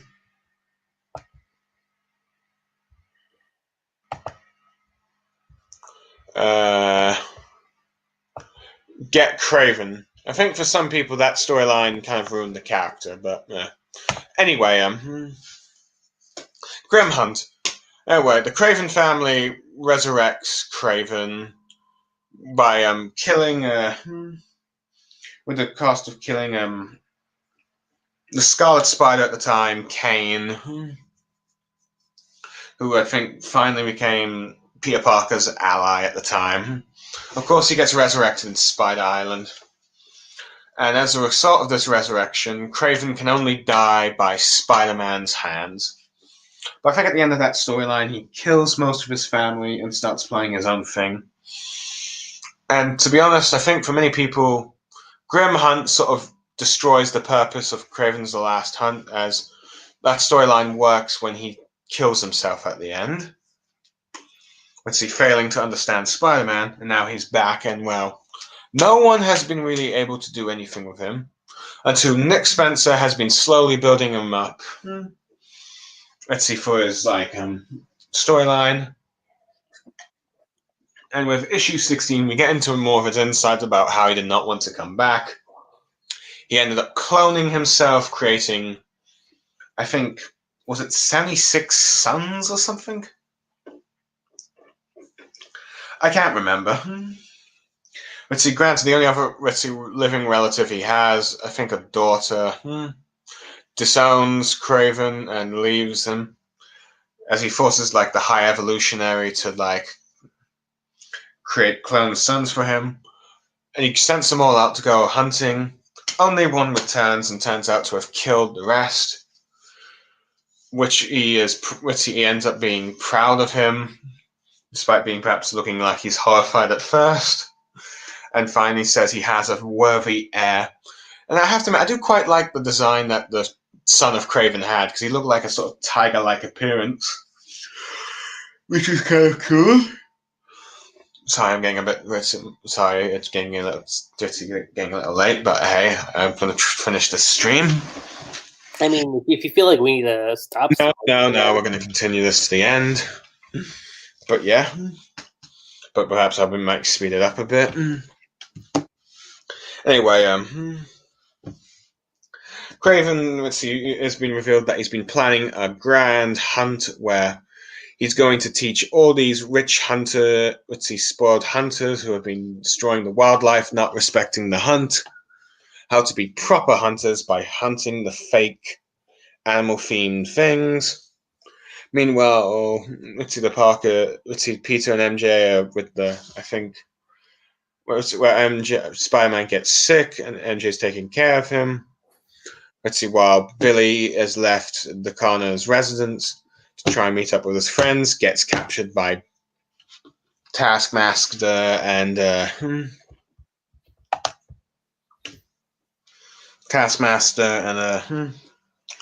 Black Ant.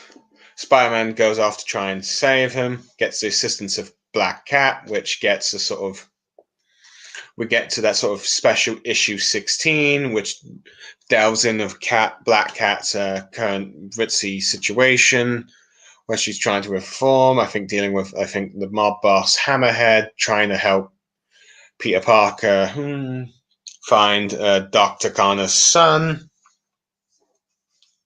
Because I do think I think there's a storyline called Torment that ties into like Kraven's Last Hunt later. I know it's not, and I think it's a controversial storyline, but hey. But anyway, which had the Lizard in it, but hey. Let's see. It delves into her own feelings with Spider-Man right now. She ends up meeting Billy Connors after being rejected by society when they see him for what he is, and some of his friends online because, well, he looks like a monster. They get captured, and then Spider-Man tries to try and find them at issue 17, goes toe-to-toe with the last son of Kraven. He gets knocked out, gets into his black suit, ends up meeting all his villains, and the hunt begins with all these cyborg robot Kravens start hunting them, and it's revealed that it's all the rich folk in remote-controlled thing connected to their subconscious, where they go off and start hunting and killing. Let's see, all these supervillains. Let's see, most of them being minor, of course, because you're not going to have the big shots like the Rhino, the Scorpion, the Vulture dying. But it does lead to one interesting one where this minor character called the Gibbon, I believe, this sort of like ape-like minor CD joke supervillain man, who, funny enough, I think ended up being created by Stan Lee's last official storyline for his run for the Amazing Spider-Man, which is kind of bizarre, really. Stan Lee's last storyline for Spider-Man ends up being introducing this new jokey character called the Gibbon. But I guess that's the Silver Age for you. Wouldn't you agree, Lucky Che? Yeah. But hey, I'd never heard of this character. No, granted, he seemed to have. But in like the next, let's see, 18-point-HU issue, we get his entire life story. How he was bullied, let's see, but for his appearance, and all the ritzy bullies ended up becoming successful while he was still a loser, when it's usually the other way around. But hey, he ends up ritzy trying to befriend Spider-Man, but due to how ridiculous looks, Spider-Man laughs and he attacks him. He ends up joining these other lame supervillains and forming a group. I think one of them is called the Kangaroo or something. I don't know. I can't remember. I don't know. Let me just click on the. Let's see. Let's see. I think one of them's called Grizzly. I don't know. Let's see. Apparently, eventually marries, I think, of someone called Princess Python, I think, but eventually she divorces him. Let's see, his life's still kind of in a bad, ritzy mood thing. Eventually, he ends up going to the Ape universe for a bit. The Marvel's Ape world, where Spider-Monkey was until he was killed in, Spider-Verse. Let's see, what a waste of a character, but oh well. All the jokes you can make of Spider-Monkey. Oh well. Never mind. Eventually comes back. Still laughed at, but the Hunter bots are killing him. Let's see, because he tried to trust Vulture, who he thought would lead to his ex-wife, but he abandons him.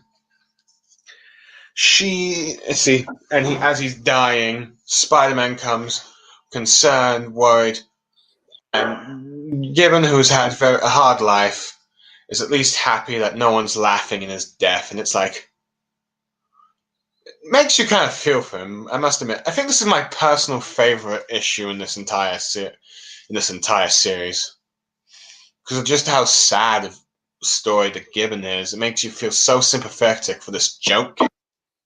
Wouldn't you agree, Lucky Chi? Lucky? Lucky? You there? Hello? Huh? Oh. Are you listening? Oh, no, it's not you. I was just getting a little tired, but Okay. to say the least, it was kind of sad. Not gonna lie. Oh yeah. One thing I probably should mention: MJ is waiting by a rainy window thing. Ends up seeing a scorpion. A centipede. Originally feels like she's going to kill it, like she did the rat in Last Hunt, but decides to let it go back in the wild, won't harm it and stuff. And it's revealed that Kindred is watching over her. But anyway, the Vulture rallies the villains behind him. Spider-Man tries to persuade them not to, but let's see, Rhino, who's still mad at Spider-Man for ditching him, abandons him. Eventually, the Lizard. Eventually, also Taskmaster, Ritzy double crosses Black Ant and leaves him into the whole thing. Oh, and all the superheroes are outside trying to get in, but it's the same force field that kept Captain Marvel out during the Secret Empire storyline by Arcade, who got all the schematics for it. Let's see, Craven's son's getting a bit annoyed that they're not going out hunting themselves.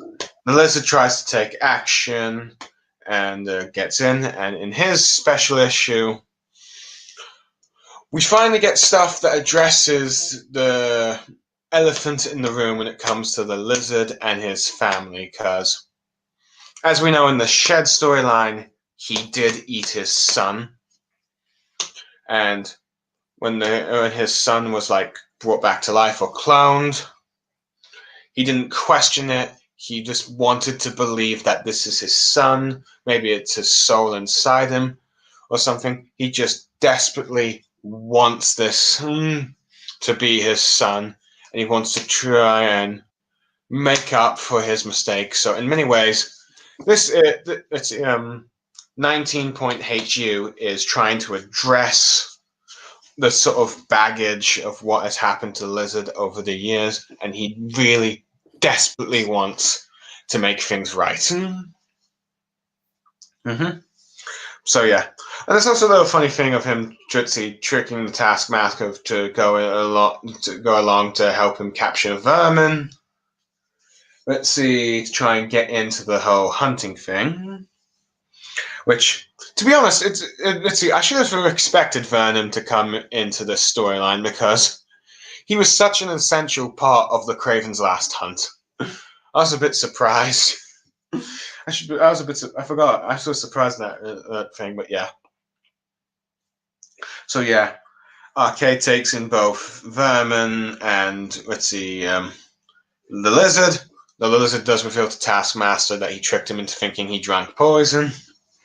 But hey. Anyway, Spider-Man is still trying to deal with everything, while Black Ant is revealing Kraven's other motive for this hunting thing.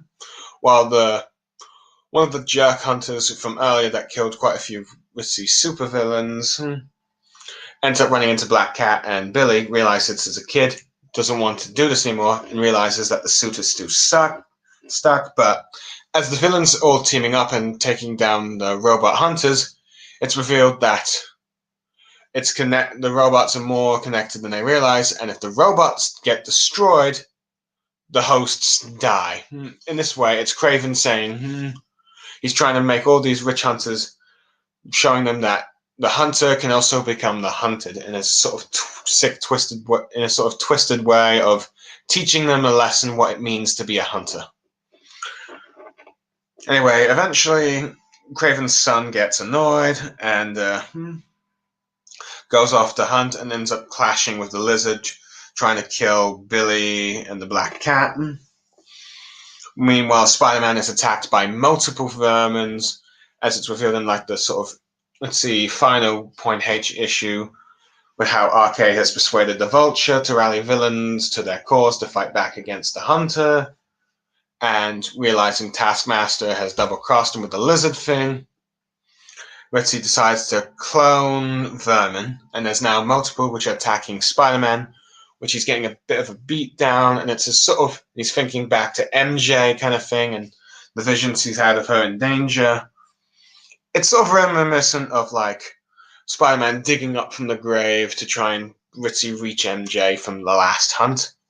Eventually, Kraven makes his move, scares off Vermin, and brings Spider-Man and a sort of beat-up Ritzy Lizard to a prison where eventually Spider-Man is forced to choose between for Connors to break his control chip, preventing him from going on a rampage, in order for them to escape.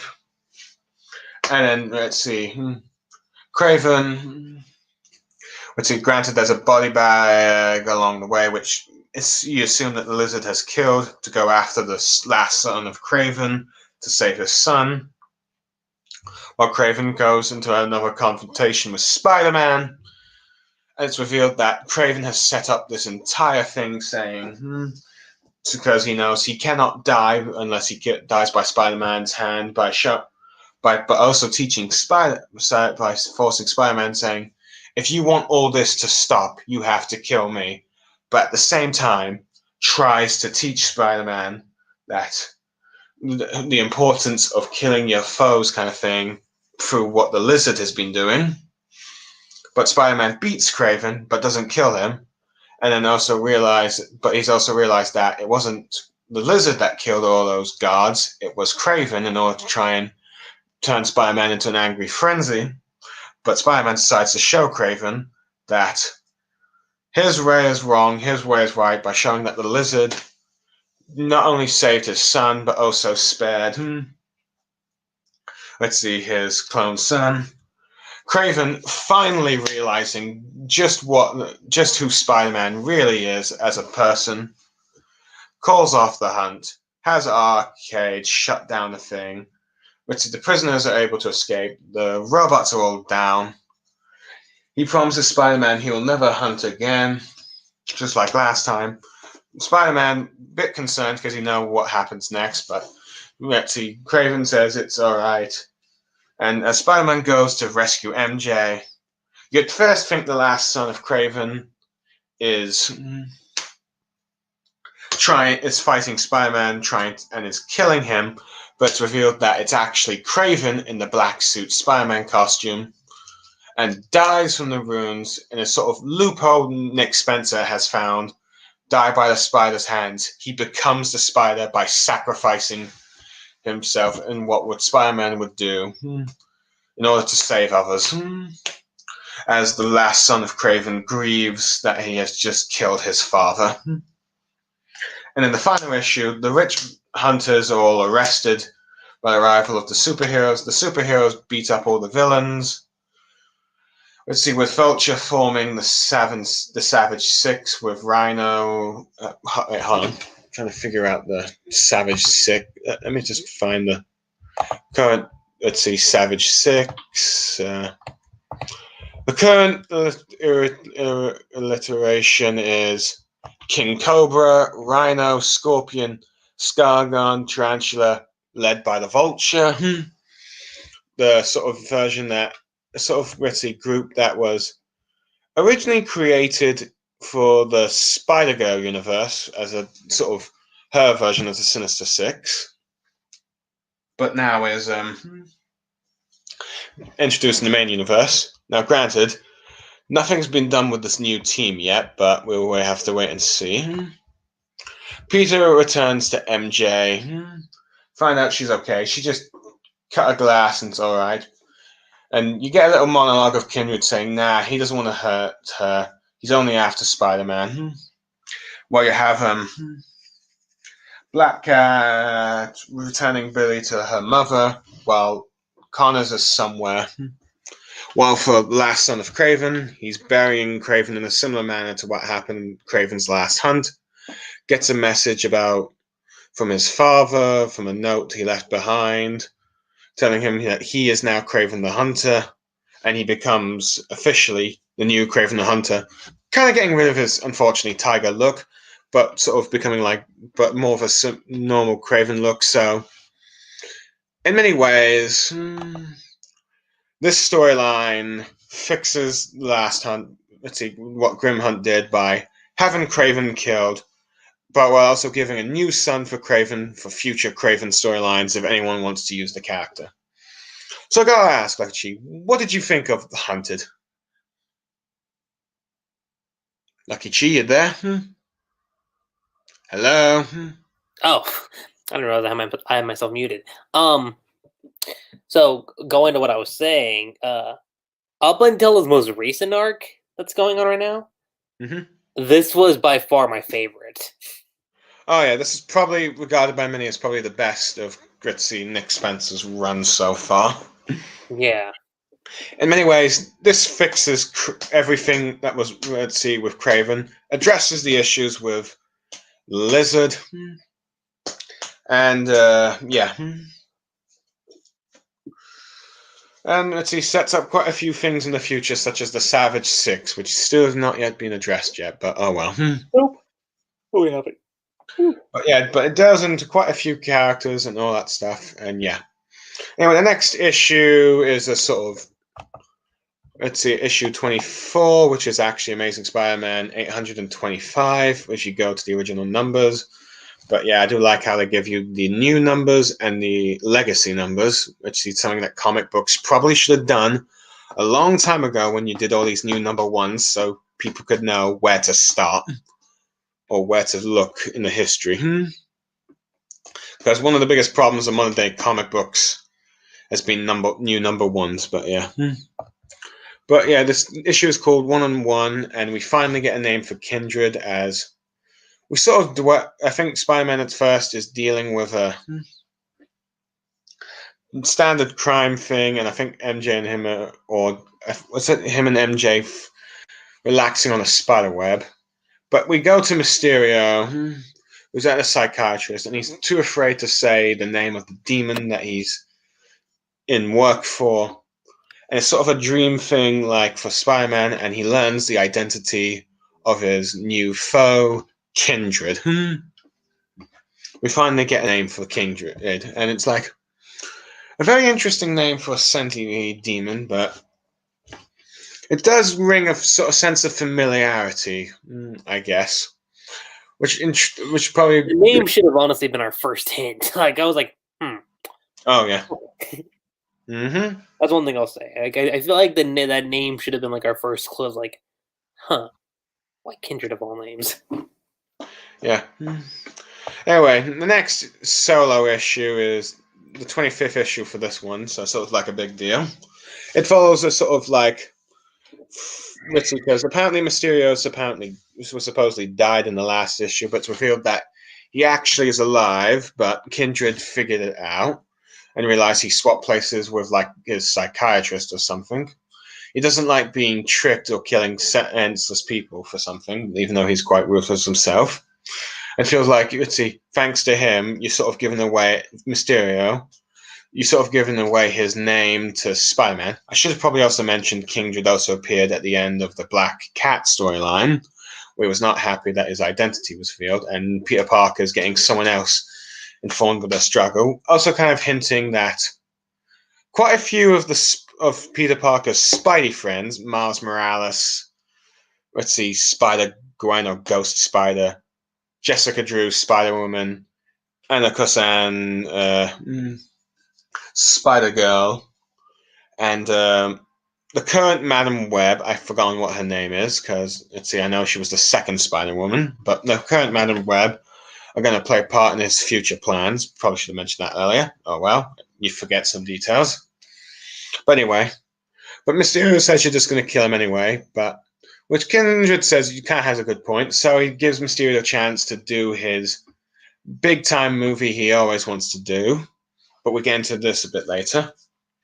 Anyway, the two Peter and MJ were supposed to go to this theater thing together, which was based on superheroes, I think, particularly, I think, the Fantastic Four. But, let's see, he needs to go and try and find Doc Connors, who has isolated himself in this big security thing because he doesn't want to turn into the Lizard. So instead, MJ invites Carly Cooper, who's sort of become her new BFF in a sense. And they're enjoying the play a bit, and they run into Which this is pretty cool. Just a side note, I think that's pretty cool. Yeah. Being BFFs. Yeah, I mean, I guess, granted, I think most Peter MJ fans did not like Carly Cooper for obvious reasons. But I think for the most part, I think this new characterization, I think, is pretty decent for the most part. Let's see, being a supportive friend.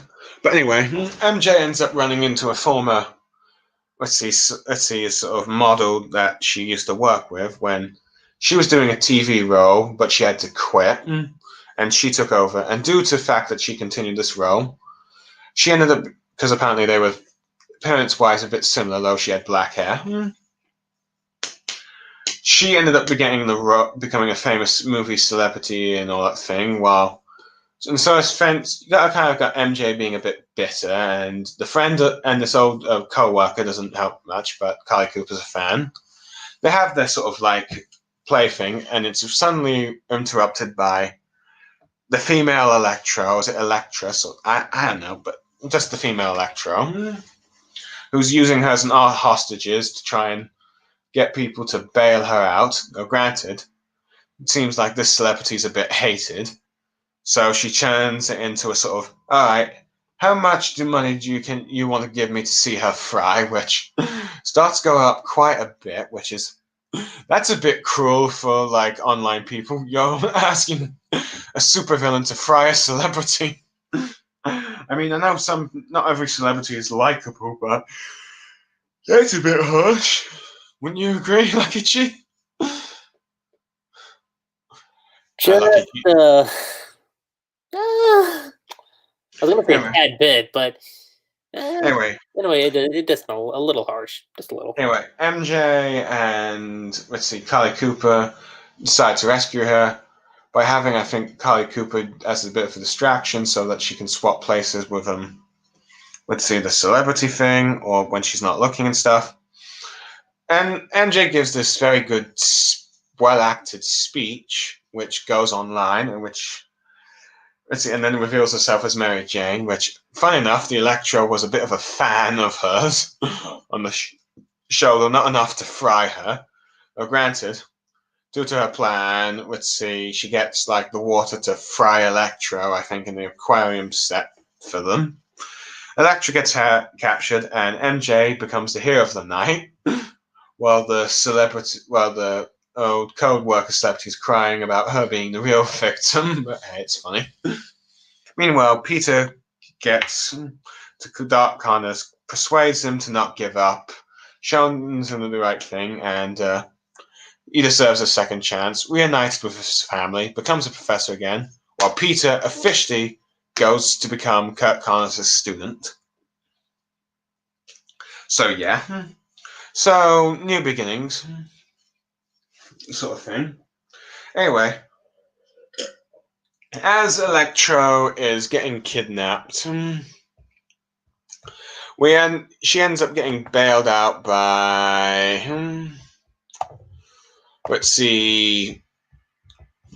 the group known as the Syndicate, a group of adding her would become 6 female villains of Spider-Man. Electro, Lady Octopus, Scorpia, Trapster, White Rabbit, and the female Beetle. Anyway, the next storyline is the I accidentally went back somewhere as I'm looking at the issues. What's this? Trying to find the name of this current. Let's see. Who won the world? I think it's supposed to be let's see. Who runs the world kind of thing. Because as we know from like the first Peter, Spider-Man and Beetle storyline in Nick Spencer's run, Kingpin wants the Beetle, but he's not allowed to harm Peter Parker. So everywhere where Fred or / Boomerang goes, my mistake, I said that's Beetle. Let's see. While police force is trying to capture him, or security force is trying to capture him, but due to the fact that Peter's there, they cannot touch him. And it seems like, Fred is taking Peter everywhere he goes these days. This sort of infuriates the Kingpin, who now decides to hire the Beetle, who is trying to get Electro to join their old villains group kind of thing. This might be a little political in the political correctness section of comic books that has been controversial for some fans, I have to admit, but I'd say it's not that in your face, really. She's a bit reluctant to join at first until it realizes that she can have a go at Boomerang. And while Peter and Fred are at feast, helping Aunt May, the Syndicate attacks. Going into the next issue, Boomerang is at first happy to see Beetle because he hasn't seen her in a long time, but she's pissed off at him, and she and the other villains are trying to get her. You still there, Lucky Chi? Lucky Chi, you there? Hello? You're on mute again, aren't you? Damn it. Anyway, one of my funniest favorite jokes is that while he understands why Electro and Beetle are mad at her, she doesn't understand why the others, and it's revealed that he's tried to flirt with each of them, except Trapster, who just likes violence. So yeah, a funny free rule joke. Spider-Man arrives to try and help him. They sort of team up. Unfortunately, Boomerang knocks Spider-Man out with one of his boomerangs. He gets captured, and Spider-Man puts a tracer on the Beetle, and it ends up leading back to his apartment, and it's revealed that Randy's secret girlfriend is the female Beetle. Well, Lucky Chi. What a twist, and not to mention the soap opera drama which Spider-Man is part of, because the female Beetle, is Tombstone's daughter. Which I'm sure anyone who's it's not the same plot line, but it got me thinking back to the 90s cartoon. Yeah, I was like, I'm like, okay, so we're just picking that up again. Yeah, it's like you've got, let's see, the two old pals who now become enemies things. Kids are dating. However, let's see, Beetle ends up spilling that he kidnapped his friend Freddy, which Randy is not happy about. Let's see, but there's a funny joke where Beetle's like, "You're always complaining about the roommate." He says, "Not that roommate," and Spider-Man's going like, "What?" As he doesn't realize that he's the one that Randy's complaining about the most. It's funny, but he doesn't want her Fred captured. Anyway, Beetle goes on to check. Let's see how Boomerang is doing, because the females, because our teammates want to beat the living daylights of Boomerang. However, the Kingpin is getting impatient, and there's a SWAT team from behind. And all the female villains learn from Boomerang that, let's see, Beetle is conning them in a similar manner he conned her by getting, them to do his dirty work of catching the Beetle. While, she would sell off, Boomerang to the Kingpin, although he eventually persuades Beetle that he can't have her be captured due to this sort of secret which he tells her, and they're forced to try and force Boomerang his escape. Now, granted, the Kingpin's guards are also fighting Spider-Man at the time, because Spider-Man won't let this capture. So, yeah. the Syndicate gets captured in the end, but they bust out when someone frees them. I can't recall who, but I think it was some villain. I don't know, some villains associated with them. Anyway, Fred and Spider-Man escape. Let's see. Beetle has some of her, colleagues or former clients help out with Feast, which gets Randy to forgive her. So they're currently still dating and all that stuff. And that storyline ends. But yeah, I have to admit, it's quite an interesting Boomerang story. I think it's my favorite out of the Boomerang stories so far. Wouldn't you agree, Lucky Chi? Lucky Chi? Are you there? Are you? I'm here. I was trying to talk. I hate doing that. You gotta remember to unmute yourself, man. I know. No, normally I just mute myself to give you, to let you talk, but it's fine. You don't have to mute yourself. You can interrupt. In fact, you can interrupt now and then. But yeah. Okay. I would definitely agree with what you said though about this being probably one of Boomerang's best character pieces. Yeah, particularly in this run. Anyway, the next issue is issue 29, Arrival/Departure, in which MJ. Oh yeah, I forgot to mention at the end of issue 25, MJ's got a new gig for a movie role, and it's revealed to be Mysterio. And this is part of Kindred's plan to get MJ out of the picture when he deals with Spider-Man eventually. But yeah. But anyway, issue 29 is her going off to leave, and Peter plans to try and say goodbye to her. But there's sudden arrival of his sister, Teresa Parker, who, when I told you this, you were surprised about this. Because I almost kind of forgot. I was like, oh yeah, he does have a sister. Shit. Yeah. It threw me off, and I was like, wait, oh yeah, right. But I suppose we need to delve in a little history for those who watch this may not know. Teresa Parker was introduced in a storyline. This questionably questionably, is this canon or not? Storyline called Family Business, and whether or not, in which I think this person appears to Peter, and she believes that she is his sister thing. Granted, I think it left ambiguous on whether or not they were actually siblings in the end. But the Spectacular Spider-Man run and the same guy who made J. Jonah Jameson. Let's see now Spider-Man's identity, officially confirmed them as siblings. Now, I think this has been a very controversial thing, because Spider-Man having a sister when he's supposed to be a single, an only child orphan that was raised by his aunt and uncle. Yeah.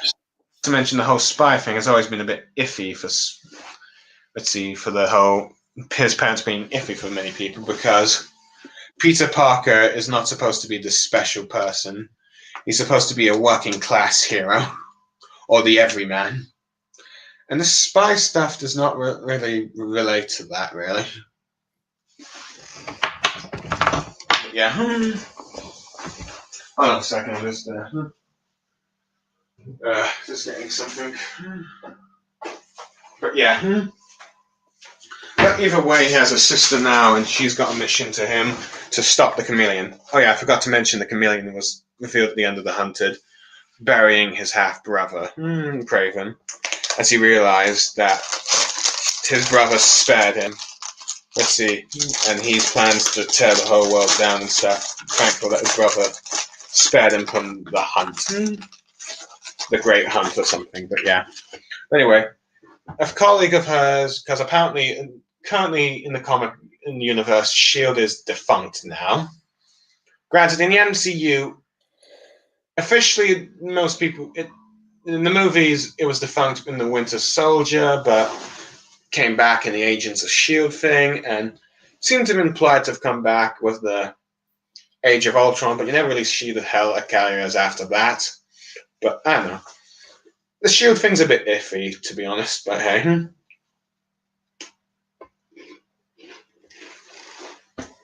But yeah, she wants Spider-Man's help to rescue a colleague and a friend who she might have romantic feelings for. They go to try and save him. They're too late. He ends up being killed by the Chameleon. He escapes. And Peter is too late to go with his to meet MJ at the airport, as she's already left to go to her movie, which you can see in the Amazing Mary Jane miniseries, which I'm not sure how ongoing it was supposed to be. I think it was supposed to be in 5 issues, but then game 6. It might have been ongoing more, but COVID, I think, stopped that. But either way, MJ understands, forgives him, and has come to accept this the thing. But Peter's disappointed, as I think he was planning to propose to her. Because at the end of the issue, he has a wedding ring. That he does. And I have to admit, I was shocked by this. At first, I was shocked, and then I took a step back and said, "Actually, no."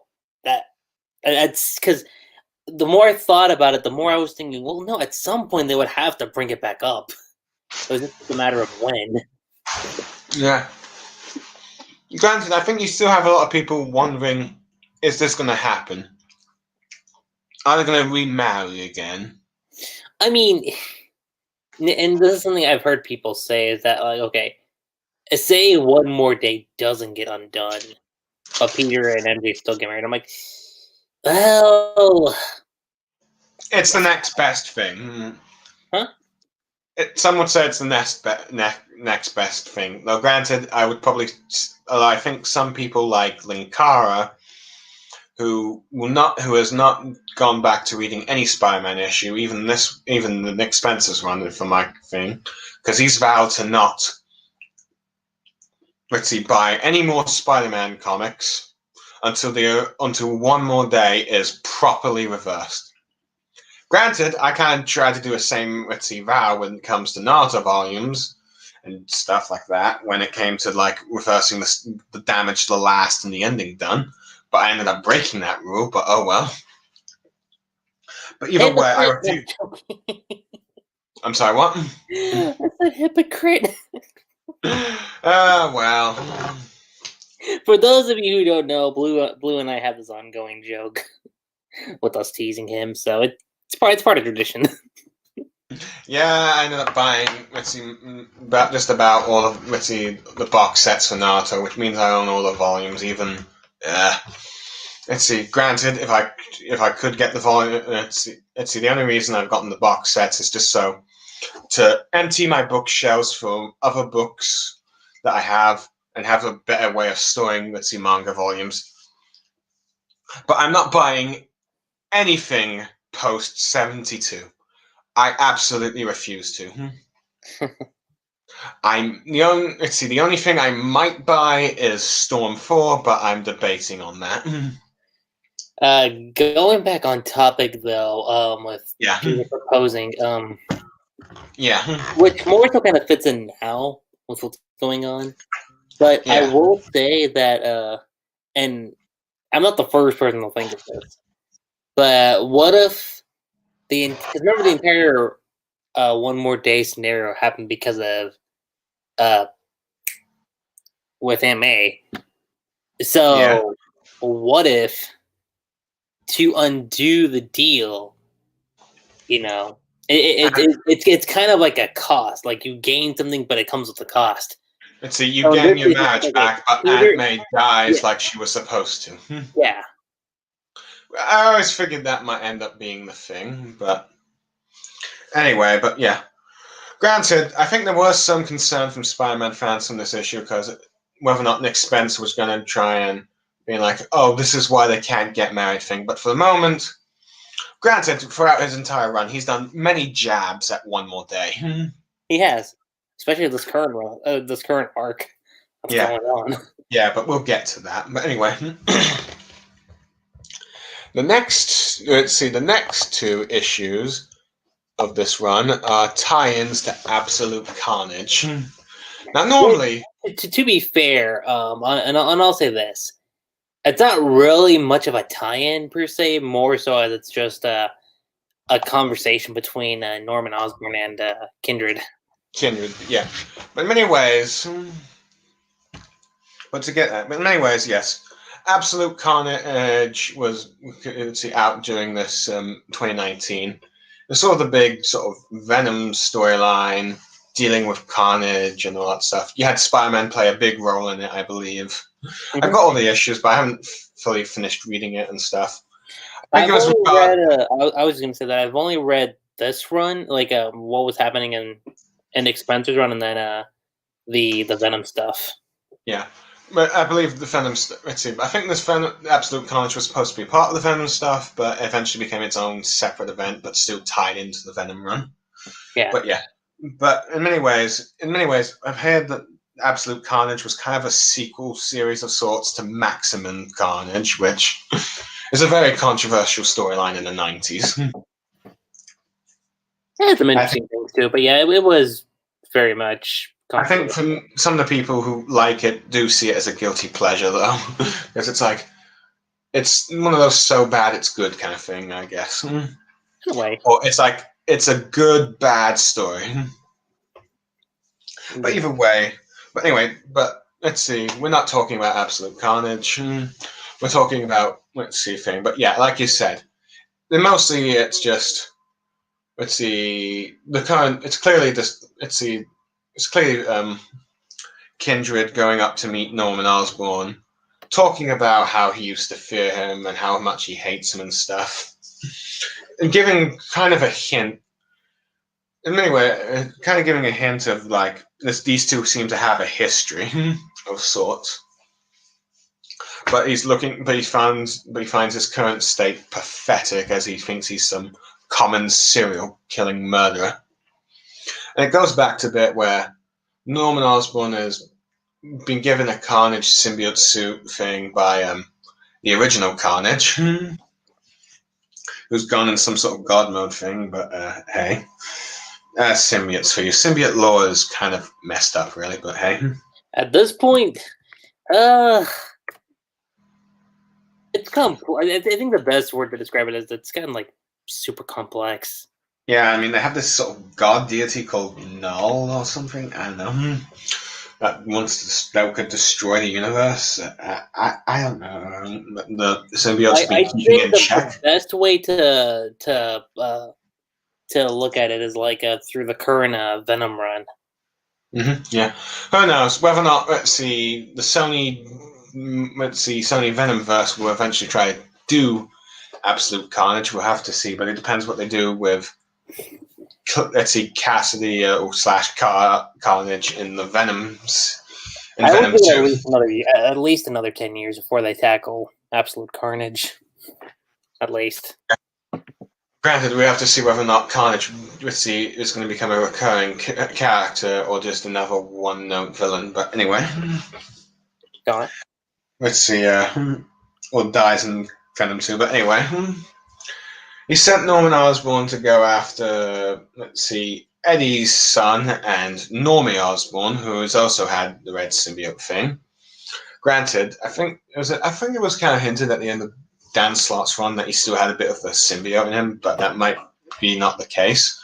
And Spider-Man is trying to protect them.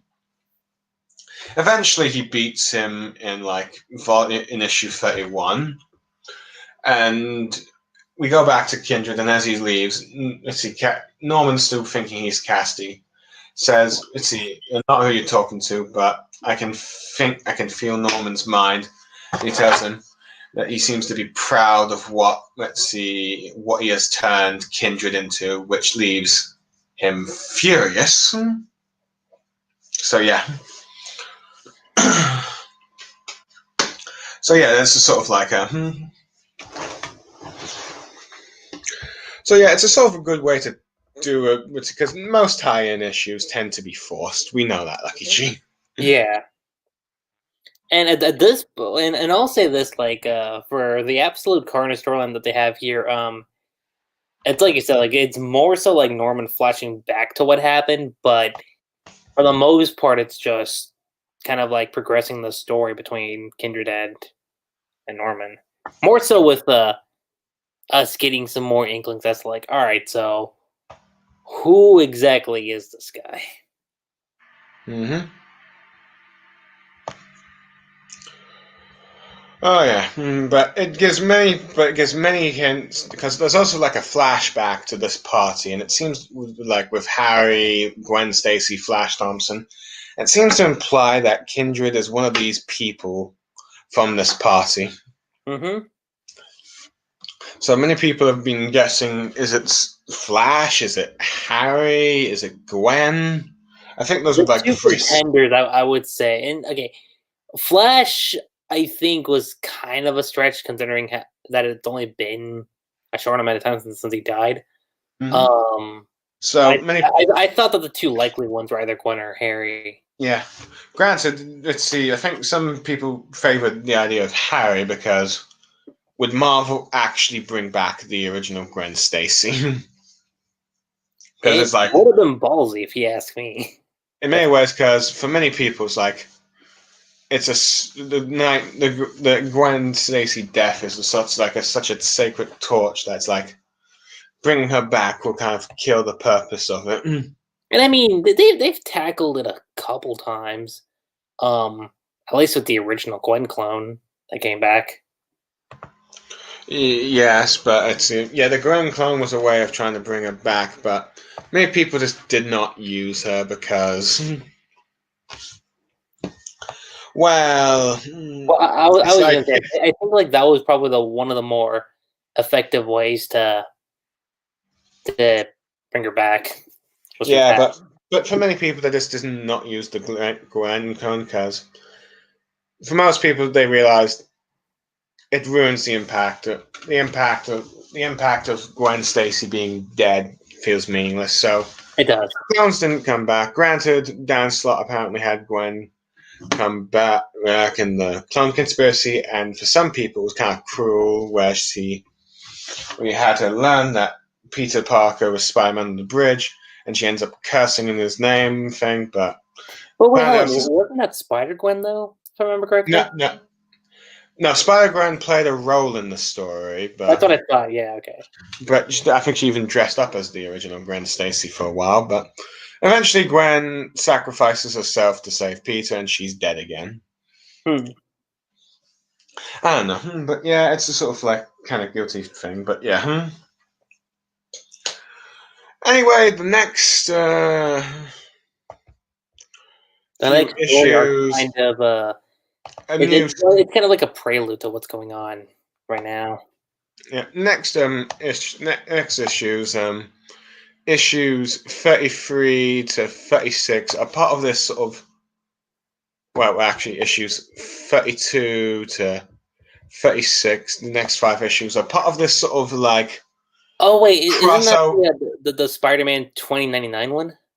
Yeah, the 2099 event of Nick Spencer's run, which I actually kind of forgot about that. So yeah, to be fair, I think most people forget this one. I don't think many people consider this one to be good. it's I would say it's probably the weakest story arc that Spencer's done.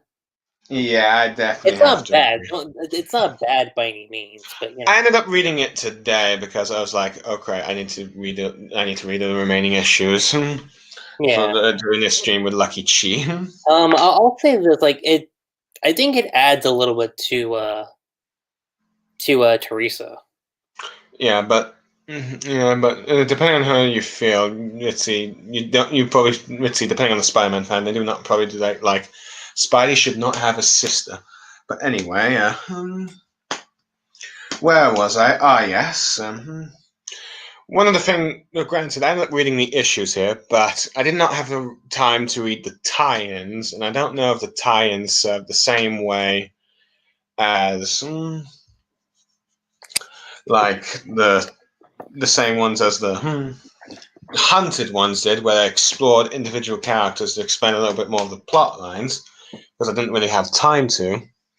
But but it ended up being more like your standard tie-in. Let's see, multiple one-shot issues that you need to buy, issues from probably another runs and stuff. But yeah, but I'm pretty certain some people were excited for the return of Muriel O'Haran, who I think was teased at the end of, I think actually at the end of issue 25, really. Yeah. But he seems to be unconscious, kidnapped by this sort of corporation that wants to experiment on him, or get or his future thing, like like knowledge of the future of the year 2099. Meanwhile, Peter Parker is helping Teresa chase after the Chameleon, who is making a deal with the Foreigner, who turns out to be working for Sable, who revealed she was alive, I think, in a bit of Slot's run after some issue at the Ends of the World, where she apparently thought to die by being drowned by the Rhino. But it's revealed that she's not in the best condition and that she's actually quite burned, and she's using a robot avatar to keep up appearances to help her country. Let's see, after dethroning the previous ruler, let's see, who's a bit of and is currently entering a bit of a war with Doctor Doom's home country of Lavate. So you sort of get a bit of a truce kind of thing. Teresa's a bit upset that the Chameleon escaped. The Chameleon is working for both sides in a Silver Sable's country's civil war kind of thing, or power play thing, as he's hired a guy called the Hitman to try and shoot and assassinate Doctor Doom when he turns into sort of like an ambassador that was supposed to call for more peace terms for Levatia, but he calls out Doctor Doom, who comes to the UN meeting in person. Apparently gets shot, but it's actually, of course, a Doombot, because that's the go-to of whenever Doctor Doom is supposedly dead. that they make so many jokes about it now in the comics. However, due to the fact that someone tried to assassinate him, Doctor Doom, a bit annoyed at Peter for destroying his robot, but attaches itself back on. A whole army of Doombots surrounds New York and puts it under martial law until he finds out who tried to kill him. Peter and Teresa try to find the Chameleon.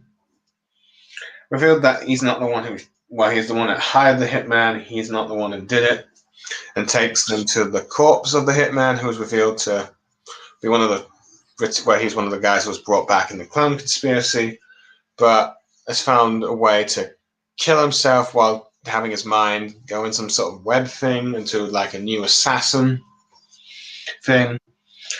Oh yeah, I forgot to mention one of the things that during the storyline, we ended up meeting one of let's see, we get a bit of Peter's life in college again, where some of the other students are calling him,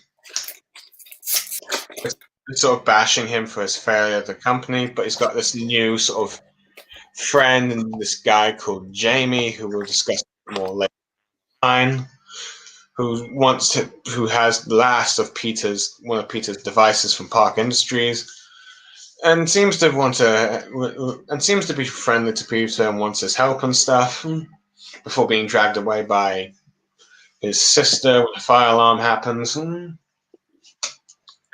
Ends up. Anyway, what was I making before? Oh yeah, let's see. It's given Peter. Let's see, and I think later goes to a presentation where he has this sort of device that can tell the future kind of thing. That was sort of but not very accurate. But anyway, Peter uses this device. Anyway, I forgot to mention 29 meets Peter telling Doctor Doom's robot about the future, and then suddenly disappears. The energy makes the prediction thing work, and Peter's able to look at all the possibilities on how to deal with the Doctor Doom thing, and a few cop-out deaths appearing a bit. But eventually, he finds the one future in which he can persuade him that he's being tricked to start a war. Though eventually it's revealed, no, his Doombot start attacking New York. He doesn't give a reason why he does this. Anyway, Parker says his goodbyes to his sister, still not happy, who's sort of like, not entirely happy with the results, but the chameleon is captured and is in jail at the moment. It's revealed that Silver Sable, that her, political rival in her home country, set the whole thing. Took control of Doctor Doom's robots a little bit to cause a little damage, no casualties or thing. I think even destroying the Statue of Liberty, which is a bit ballsy, but hey. But to get other countries to go to war with Sokovia or support Silver Sable's country to go into war with their country, and to get the people to bring back their rightful birth leader and stuff. So Silver Sable's got a few things to worry about as she's being ejected by these serums of infinity thing that she has to keep taking for the rest of her life now. But anyway, let's see. Like I said, Chameleon's in jail. Let's see, Teresa. I suppose not entirely happy about the events, and Peter is goes back to dealing with college life. But yeah, it's very much a weak storyline. Anyway, the next issue, 37, is a sort of one-shot issue, Time for a Change, where Peter's just testing out a new device that lets him see the future. There's actually a few funny jabs at the Civil War II storyline where you have Witsy. I think it's the last time we see his sister, as far as No, actually, I think she does play a role a little bit in the next storyline, but she's not fully appearance, but yeah. Mm-hmm. He's trying to help us solve a few cases. He's going about testing out the new device. And there's a few jokes about, this being similar to Civil Wars 2 thing. So there's a little, you got Tony ask Carol, and you have Carol asking ask Tony. So there's a little jab at that storyline. And there's a few other funny ones, such as Daredevil saying, ask your new best pal, Fisk. Johnny says, think of the pranks we can pull on Ben, while Captain, the last one he asks, says, this seems serious, but I trust you to be responsible with this, and he's able to test it out, not telling Jamie how he's testing it out, his new classmate. College classmate, but yeah. He eventually arrives on time for date night, and it seems for once things are going well in the life of Peter Parker, as he is watching MJ. He's having MJ on his phone, watching something, and he eventually falls asleep. Meanwhile, Kindred, deciding that he needs to speed things up, brings back the Sin Eater from death, which I was a bit surprised by. Weren't you, Lucky Chi? It was definitely surprising. I was like, that's interesting that he's bringing him back. Mm-hmm. Anyway, and there's also some things hyped up for J. Jonah Jameson, whose radio station he's working at it seems to be more and more treating him like a joke. Noah comes to offer him a new...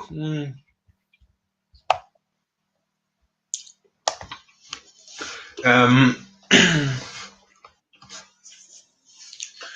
new sort of job opportunity, which he eventually accepts. In the storyline Breaking News, the second J. Jonah Jameson storyline in Nick Spencer's run. Now, J. Jonah Jameson is first getting a glimpse of a tour of this new sort of online podcasting news thing he's working at. He doesn't like the kids. He doesn't like what they're initially doing, until Noah eventually convinces him to get into it, which he eventually concedes, given what he could probably do with it and stuff. However, he's shocked to learn that, however, he doesn't want to smear Spider-Man. However, he's shocked to learn that Spider-Man is robbing a bank. And he just cannot believe this.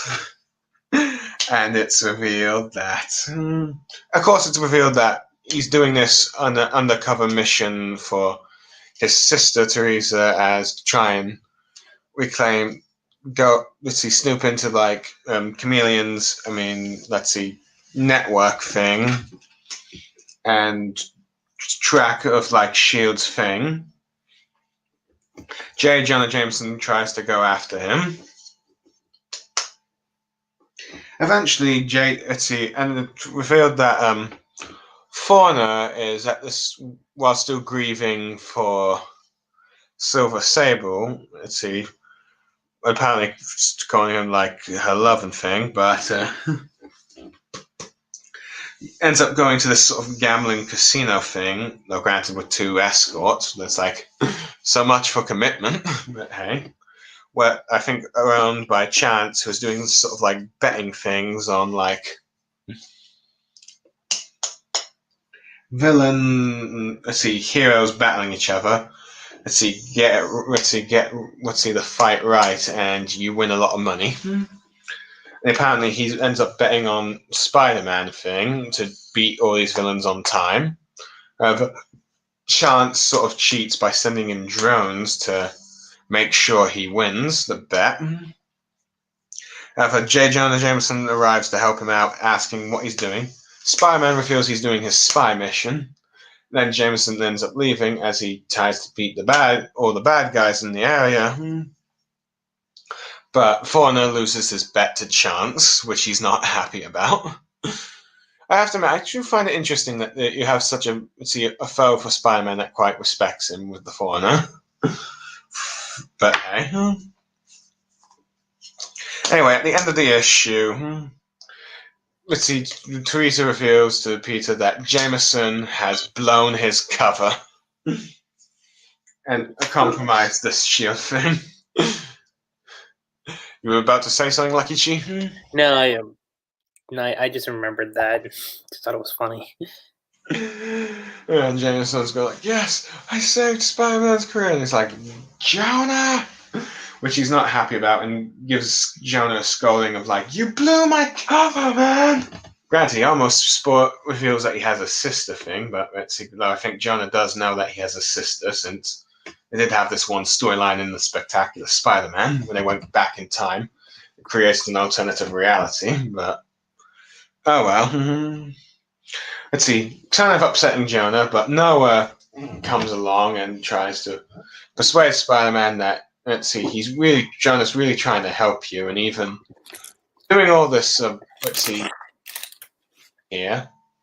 Oh yeah, one thing I forgot to mention is that they did clickbait articles like, "Is Cap still a high ager thing?"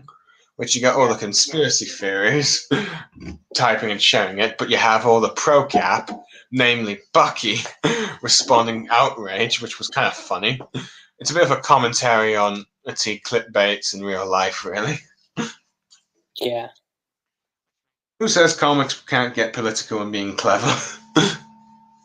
Oh well. I'm doing commentary, but anyway. Yeah, it depends on how it's used. That's my rule of thumb. Fair enough, but anyway. Peter, feeling a bit guilty, decides, alright, how would you like me to be your first guest in your podcast? Now, at first, the two are being friendly and talking to each other. One of Noah Winter's colleagues is like, this isn't very good podcast material, they're too friendly, but Noah knows that knowing these two, they were going to eventually butt heads, which they do, calling out all the times that they screwed each other over. It's funny. Even though I'm not sure if how good or bad this storyline actually is. However, in the meanwhile, for the subplot, Chance is trying to get Fauna to do another bet, but Fauna, tricks him into doing a bet where if he ends up stealing Spider-Man's, bracelets, he will cover all the debts for your client things, which apparently let's see, for Chance, this is something that will screw him over. So he has to now try and set up and fail. As he goes in and attacks him, and just as things are getting heated up, let's see, Chance arrives and, let's see, preparing to battle Spider-Man. Spider-Man and Chance battle for a bit, but Peter's actually kind of happy about this to get out of the podcast and even feeling a bit nostalgic of fighting a foe he hasn't fought in a while. For a moment, Chance looks like he's going to get away with not losing his bet thing, but Foreigner has his Jack-o'-lantern bots, makes sure he wins the bet by stealing one of Spider-Man's bracelets, web shooters, which I'm surprised he didn't make much comment on that, but he is wondering what Foreigner's up to. And originally going to pursue them, but Jameson says, "No, you gotta stick through and answer to the end." They had a fun. It seems like they had they had the laughs, they had the talkings, they see each other in a new light, then back to arguing. And apparently, it's such a popular podcast that, hey, it seems to have helped Spider-Man a bit. But anyway, it's revealed at the end that Noah Winters is actually working with the Chameleon. So she's mostly doing, let's see. Oh yeah, she's also trying to hire Peter Parker. And there's a funny moment where Randy's terrified that she's here, the most evil woman in history, still has bad blood between them. But yeah, she's trying to hire Peter Parker for a job to connect Jameson and Spider-Man, but it's really just for the Chameleon to keep eyes on Spider-Man.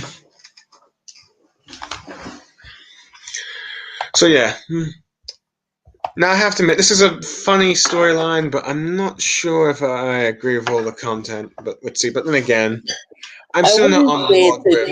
I wouldn't say it's like something to write home about, but it was entertaining for sure. Yeah, if you're looking at it in one way, I guess. But yeah, if you find it in the comedic aspect, yeah. But let's see. But yeah, it's one of those. But yeah, it's an interesting take on trying to comment on like the current news media and everything and podcasting and all that stuff. Granted, it's like, but yeah, but then again, it's like main issues. That's like J. Jonah Jameson should not be a pro Spider-Man. But anyway, the next storyline is True Companions, the third Boomerang storyline, in which I think it's sort of revealed in this one why. Let's see. Kingpin is after. Let's see, Boomerang, because he knows the locations, the pieces of. Of this magic tablet thing. I'm trying to remember. Is that it, Lucky Chi? I don't know. Do you remember the storyline? Not a whole lot.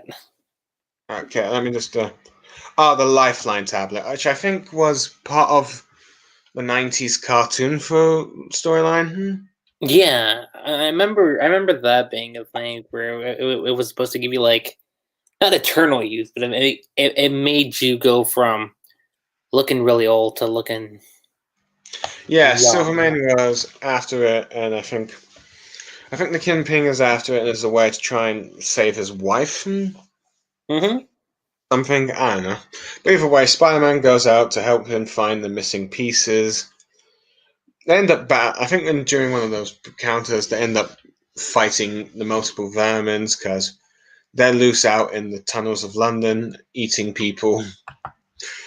Let's see, but yeah.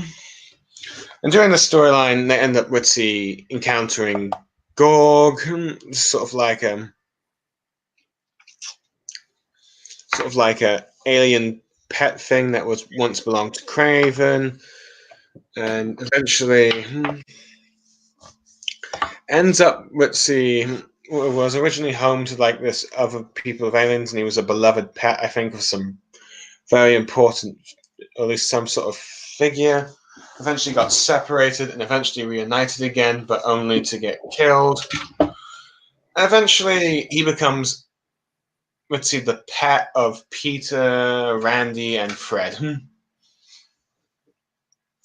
Sort of thing. So yeah, it's a fun little story, and it's like, it's a bit interesting. It's like, because this has never been done in the history of Spider-Man, I think.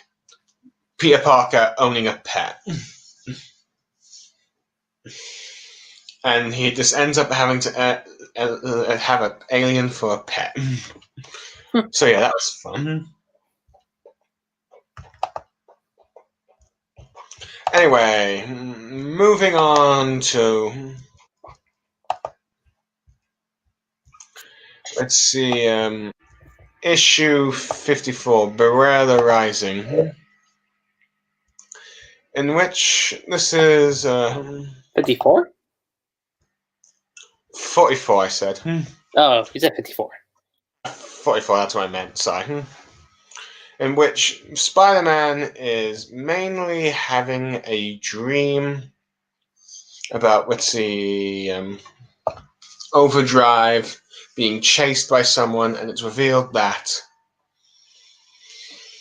let's see, because I think I forgot to mention during the previous Jonah storyline, I think there was a little mini issue of him, of like Overdrive, one of Boomerang's former companions, being a sort of chauffeur for like the inner demons who are killing cops, and he's feeling guilty about it. And there's a hint of, let's see, Stan Carter, the Sin Eater, following on the trail of his sins catching up to him. And we're having this sort of like car vision, and eventually, I think the dream ends with like a dream sort of like has the Sin Eater killing or shooting Overdrive. And then you have like Kindred giving Peter a warning, I think, for feeling that the time for them to meet is soon, but a few things need to be in place, which gets Peter really worried, and I think even hoping MJ's okay. All that stuff, so yeah. Beware the Rising, a sort of tie in to like a sort of prelude to the new storyline, starting at issue 45 to issue 49, which is, though in the legacy issues, it's 189. Let's see, 846 to 850. But yeah, this new storyline is called Sins Rising, which is made up of 7 issues technically, because there's a prelude and a Sins of Norman Osborn, but I have not read those. Have you read them, Lucky Chi? Lucky Chi? Lucky Chi, you there? Lucky Chi, you there? Or, alright. Oh, you said you'll be right back. Okay. Alright, well, time to go into description. Let's see. Hold on, let me just. I just need to recap a little bit of. I just need to check. Amazing Spider-Man 44.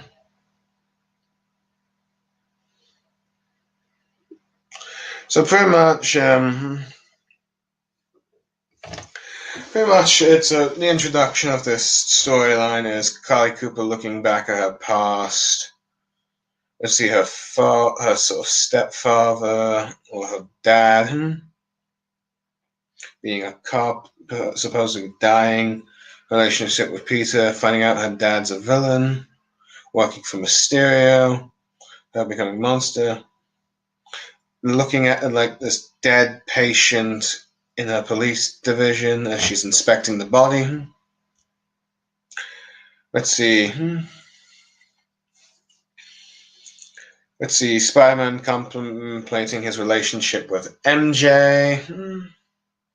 At the moment, he's having a single dinner. Overdrive is on the run. He pursues her, pursues the car, trying to figure out what he's doing. Eventually, Sin Eater arrives in front of him through, I think, some mystic powers. Ends up shooting the car. Spider-Man saving a bunch of kids. Trying to get Overdrive away as far as possible. But Peter Parker ends up, realizing that the Sin Eater has come back from the dead. Remembering what... She tries to save Overdrive, but Sin Eater... Remember what he did? Well, Sin and the guilty did see Sin Eater's death eventually, but Sin Eater does not blame him for this. In fact, he's thanking him as he realizes that his true purpose is to be sent to rescue lost souls who cannot be saved, as he's here to cleanse them. Spider-Man thinks he's nuts, fights him, but eventually he shoots and ends up looking like he kills Overdrive. But then it feels that he has taken their sins and burned it onto himself. It reveals that Overdrive is actually alive, appearing in front of Carly Cooper.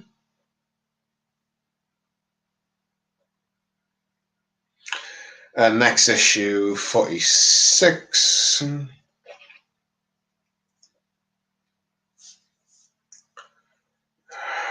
Hold on a second, that damn fucking...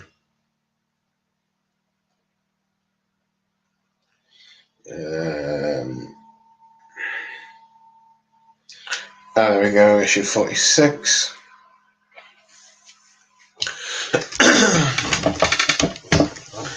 Let's see, 4 villains, I think. What their names are?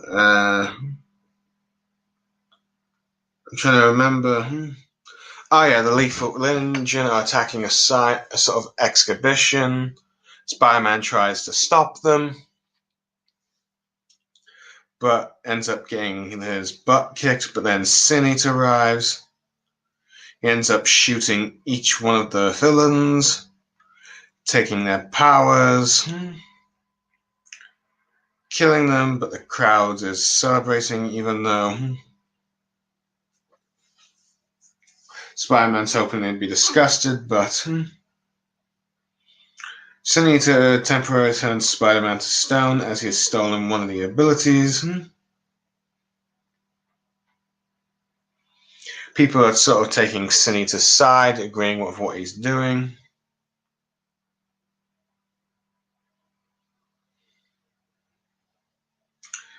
Let's see, Spider-Man complimenting of what's going on. Anyway, the villains come back to life, and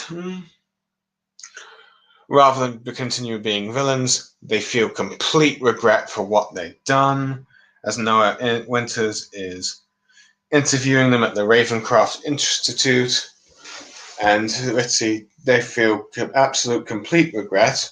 Although one thing I should probably notice that there's been a Ravencroft miniseries going on, and it's revealed that Norman Osborn no longer thinks he's Carnage, but himself again is now running the Institute. Anyway, Noah Winters gets an interview with them, and they're talking about how horrified they are, wishing one of the criminals, wanting Noah to tell the others that he's sorry. Anyway, we reveal that Spider-Man is talking to Overdrive, apparently who seems to have been attacked, though Carly ends up revealing that it's actually been the police that have done this. Anyway, Noah's going into a car, ends up meeting Sin Eater.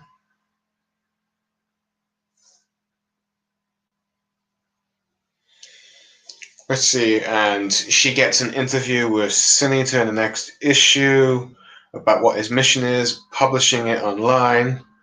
As a result, more people see what he's doing, and more people soon start to become his followers.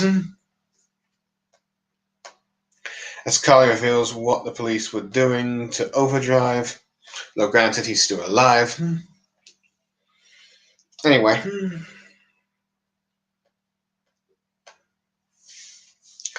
As Sin Eater's messages spread, his army increases of followers.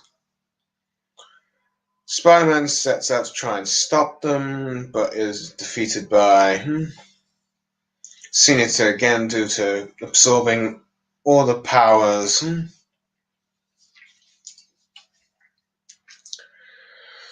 Let's see of all the villains he shot at.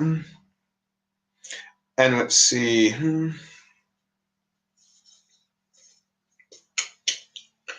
But Sin Eater ends up revealing to Peter or Spider-Man his next target is Norman Osborn.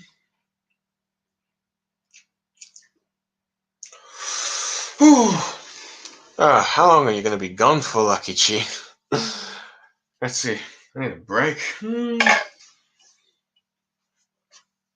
Anyway, issue 48. The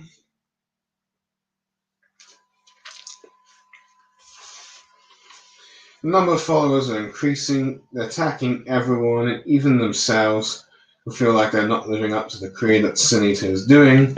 Spider-Man and Miles Morales are trying to stop them as best they can. Anyway, Spider-Man eventually tries to tell Miles what happened between him and Sin Eater and what he's going to do to Norman Osborn. But Miles, thinking Peter thinks that Peter should let Sin Eater do what he wants to do with Norman Osborn first before stopping Sin Eater for good, because it feels like a world without Norman Osborn being the menace that he is would be a good thing, because he's starting to remember because he remembers what happened to the Peter Parker in his universe, in which he ended up dying fighting his Green Goblin. His universe's Green Goblin, even though he did come back to life. Let's see here. Oh boy. Anyway, Peter's still not convinced. He goes off to try and rescue Norman Osborn. Remembers all the time Norman Osborn has injured people while Sin Eater is giving powers to his followers to go after Norman Osborn, and Spider-Man's continuing to beat up more of his followers, remembering how Harry, Flash, and Gwen died. Though granted, Harry's still alive, though it seems to be like an expensive thinking how it's treating as though Harry's still dead, though hey, I'm not sure about that. Or maybe it's just more of one of his subtle hints. Anyway, Spider-Gwen comes up to back Peter, and they end up having a talk of what he thinks he should do, what he thinks his Gwen would want him to do. And Gwen telling him that, let's see, not to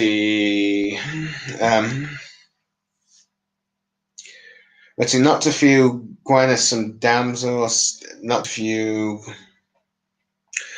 not to view Gwen as this idolized version and stuff, because neither she nor is her Gwen. And whatever doubts he is, he must make the decision himself, whatever his choices are. And he goes and leaves to go rescue Norman,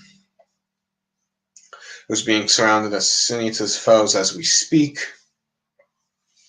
Anyway, Peter ends up meeting, as he arrives at Ravencroft, ends up meeting Julia Carpenter, the second Madam Web, and the second Spider-Woman. Anyway, they're talking about the Sin Eater, and this talks about, let's see, the pros and cons of the world without Norman killing. And what the? Oh, it seems Lucky Chi has left. Hold on a moment, people. I'm going to try and see what's going on here. We're having some technical difficulties.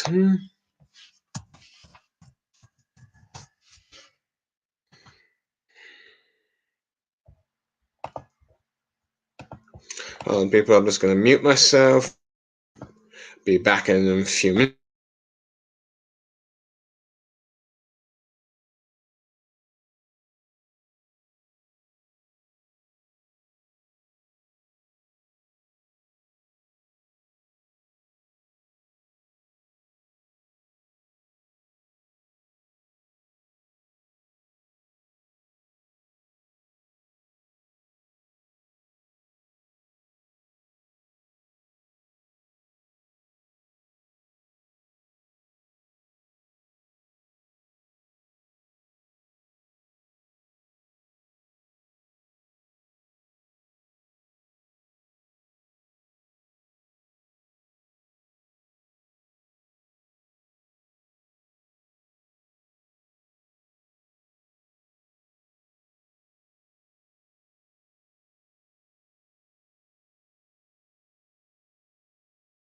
Alright, people, I'm back. Sorry about that. I'm just getting a message from Lucky Chi. He's just typing right now. I'm about to find out why he suddenly just...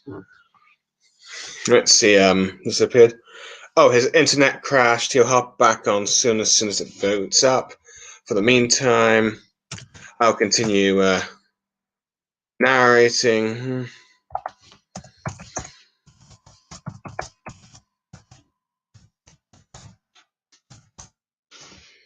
Let's see. I continue summarizing what's going on.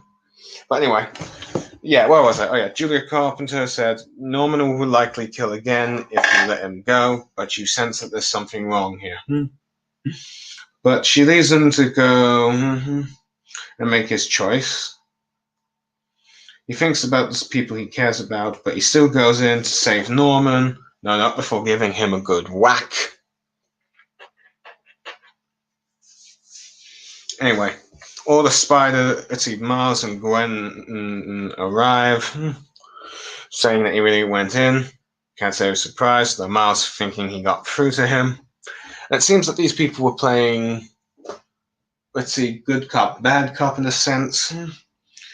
And let's see, Jessica Drew and let's see, Silk have arrived along with Anna Kozin, or Spider-Girl. It seems that they have all gathered here to stop Spider-Man from rescuing Norman Osborn, which is quite an interesting conundrum. But anyway, issue 49, or otherwise known as 850 in the Legacy numbers. And it's a big issue, I think double or triple page with a few mini stories at the end. But the big thing about this storyline is the return. Well, Norman Osborn is back, but this is the official return of the Green Goblin. Boy, what an event. We get a little monologue of like what Norman Osborn felt like you were to him about being a son, but then he came to hate him. The history and stuff. And they know about the Kindred, and how they both know about Kindred. While at the same time, we find out that Sin Eater has shot the Juggernaut, is turning into the Juggernaut himself.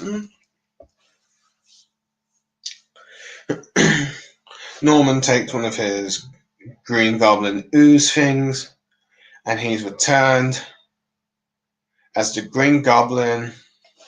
And we have Spider-Man and the Green Goblin, probably for the first time, fighting side by side.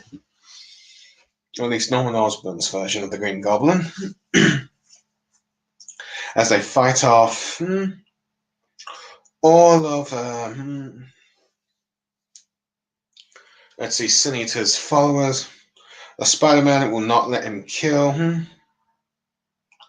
Though, granted, it seems that they have the ability to generate, so.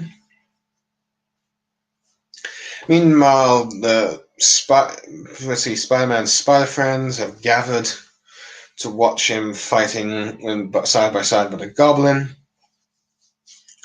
Let's see, Spider-Girl's questioning why aren't we helping him? And with Jessica Drew saying it ain't time yet, given the fact they've all seen apparently a vision of the Green Goblin is going to kill Spider-Man. But there's something standing in the way of that, the Sin Eater. And they will not interfere until only after he cleanses Norman Osborn.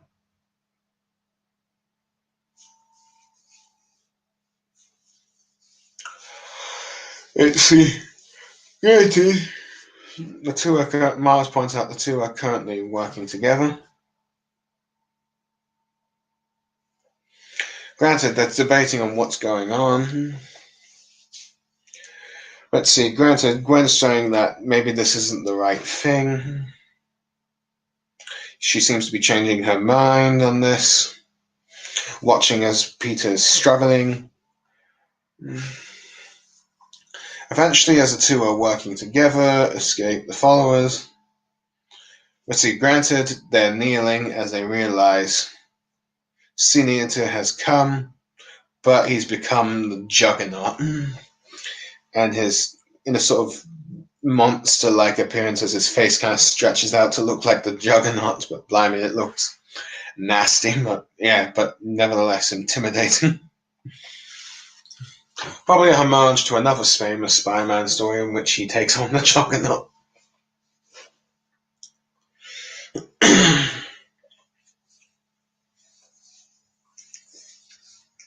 Anyway, the Goblin and, Spider-Man fight, the Juggernaut Sin Eater.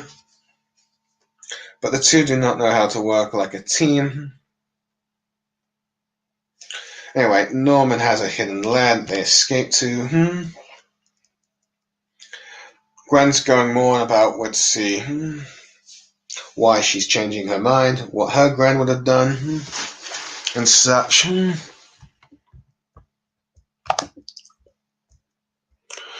Let's see, Lucky Cheese still not coming back yet here. He's still trying to figure out his internet. Let's see. Anyway. Trying to tell him that it's the other spider people, that this is his fight, his demons. Even though they may think they may be wrong. And it's only a choice that he can do himself because he's Spider-Man. Anyway, Spider-Man and the Goblin. The two are still not working together. But eventually, they managed to trap the Juggernaut thing for a while. Granted, Spider-Gram says there's something to sign her into. We all know that. Let's see, and suggests that they go to a vote. Anyway, Norman's thinking about the first time they met, how they unmasked, how he rejected him. Goes on a bit about how you saved me, how he hated you and how you saved him, how he was saved by him. So eventually Norman Osborn considers the debt. He decides to when the one time that Peter saved Norman's life, Norman saves his life by removing the Derbys from him. And the two start working together again. Norman's dragging him to his escape boat pod thing. Juggernaut is in pursuit. They decide to fight. Granted, the Sin Eater has caught up to them, and the two are starting fighting together more as like a team now. Starting to put some real damage on the Juggernaut. Eventually, they decide to beat him. Eventually, we see Norman's asking, how did you beat the Juggernaut in the first place? It was by surrounding him with concrete, in which they do.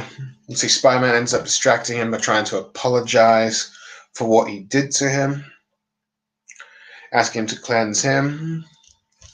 The Juggernaut's not wishing it because he's working for Kindred, and Kindred has ordered him to work to get rid of Norman Osborn's sins.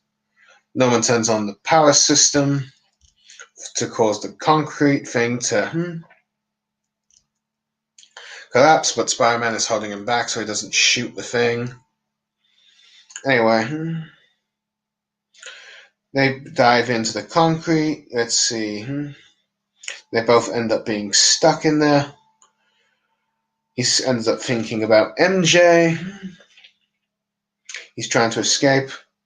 He's trying to ask Norman to give him a hand, but Norman cannot resist the temptation. But Norman just cannot resist the temptation of trying to kill Spider. But Gwen and the other Spider people come in to rescue, to save him. Let's see. They end up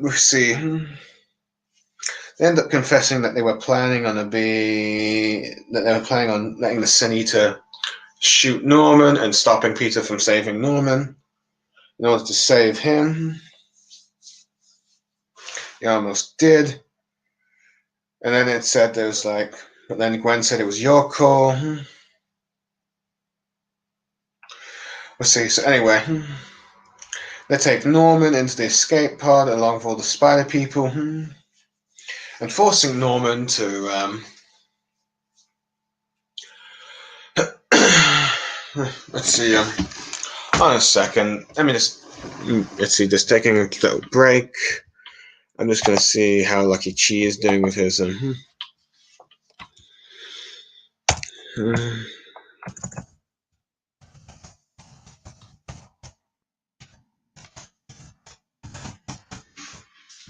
sending a message to see if he's got it back up again.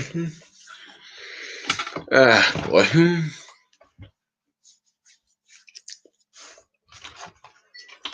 Anyway, they're in the escape pod trying to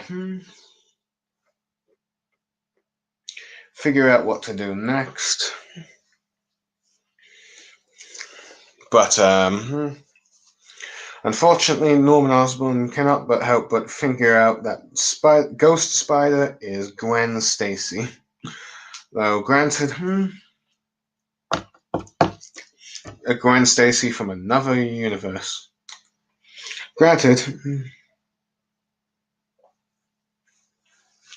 Norman ends up taunting Gwen, maybe even hinting a little bit about, let's see what happened. Eventually it becomes too much. Peter ends up getting angry at what Norman's saying. Let's see. Eventually, Peter gets too mad about it. Eventually, he decides to toss Norman out of the thing and allows him to be at the mercy of the Senator, doing his choice.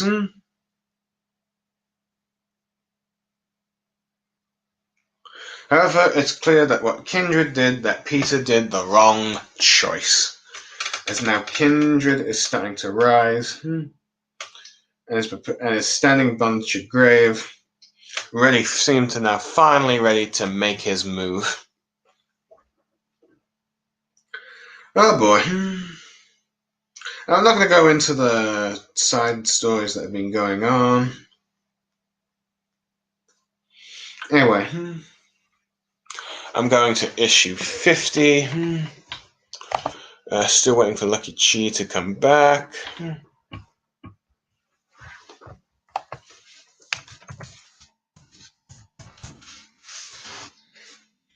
Anyway, issue 50. Beginning the next storyline. Granted, this is also the first of a couple of issues to do the rest in peace to Chadwick Boseman.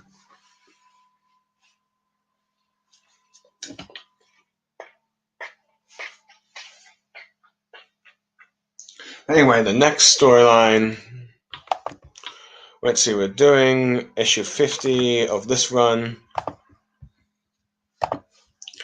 Is the Last Remains storyline, which will last from issue 50 to 55, with the added benefit of, let's see, the 50 point with the point RLs.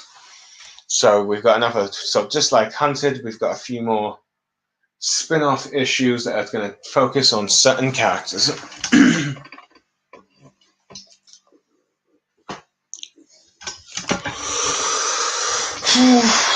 Boy.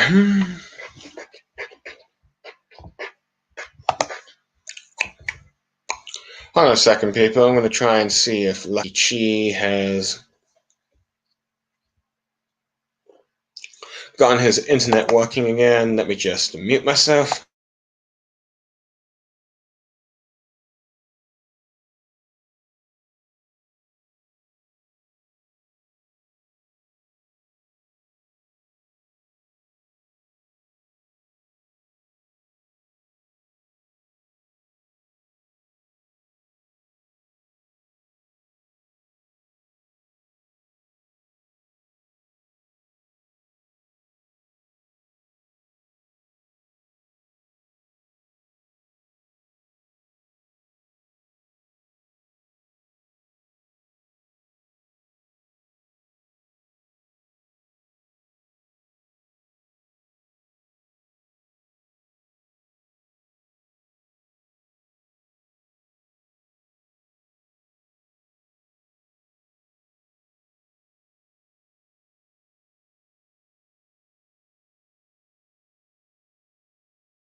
Okay, he's still not able to come on, so I will continue talking about my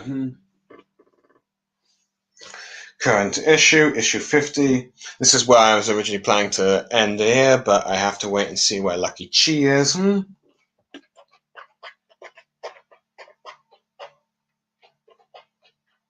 Anyway, this is the latest storyline, The Last Remains.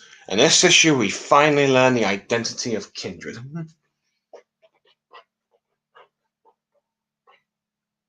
Anyway, Kindred is, digging up a grave, and it's revealed to be George Stacy's. We have Spider-Man swinging, running from something, looking beat up.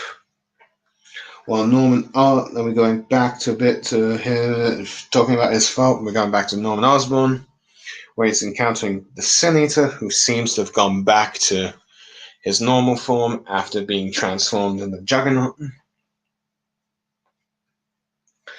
Let's see. Norm's trying to plead for his sort of like thing, talking about how his Sin Eater's master Kindred is a weakling. Doesn't even have the guts to finish him off. Tries to plead with him to become partners. Then tries to say who he is to defy me, asking who he wants to be.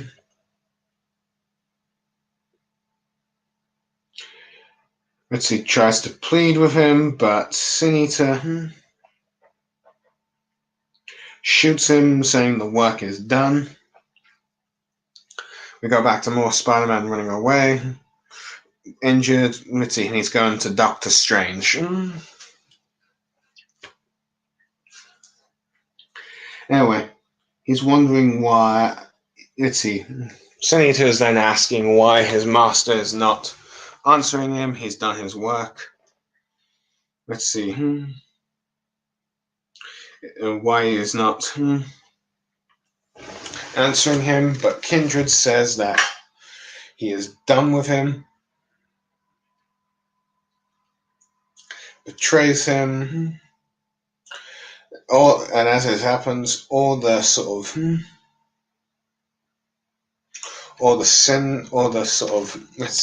that he has collected have turned into this sort of monstrous form and are starting to attack him. Kindred looks like Sin Eater has killed Kindred.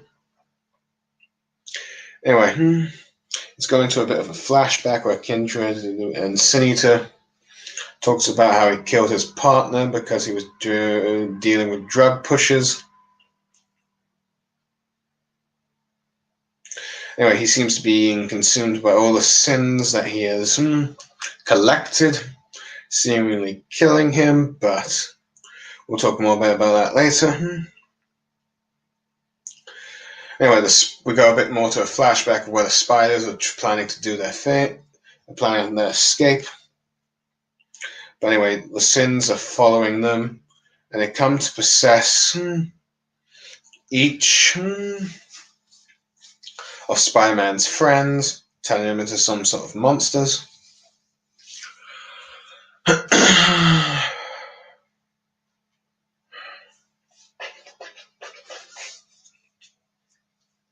And Peter is explaining this to Doctor Strange.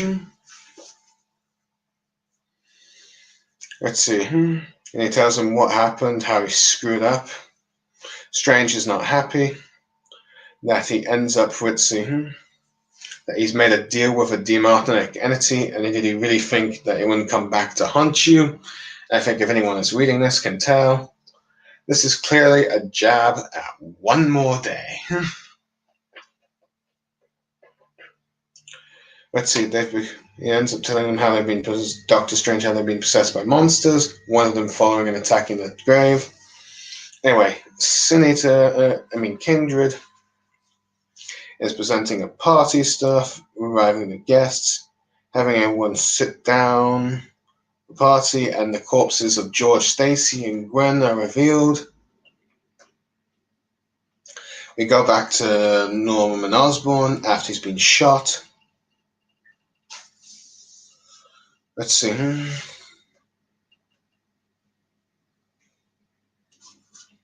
And then Dr. Kaka has come to rescue Norman Osborn with some of the other staff members.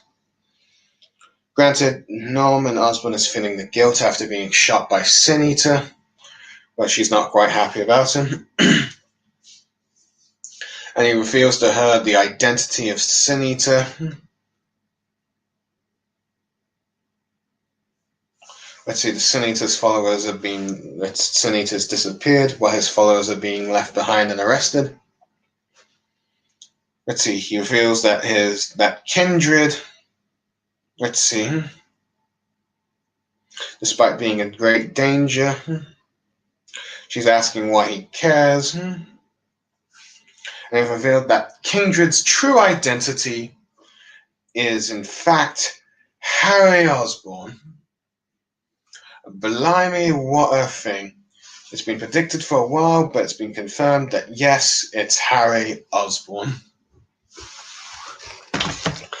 Now, I have to admit, I wasn't sure how the first bit of the story, the Sin Eater storyline was going, but I'm not sure about Peter's choice, but clearly he's made the wrong one, and he's now suffering the consequences, and his friend is now dealing with the thing.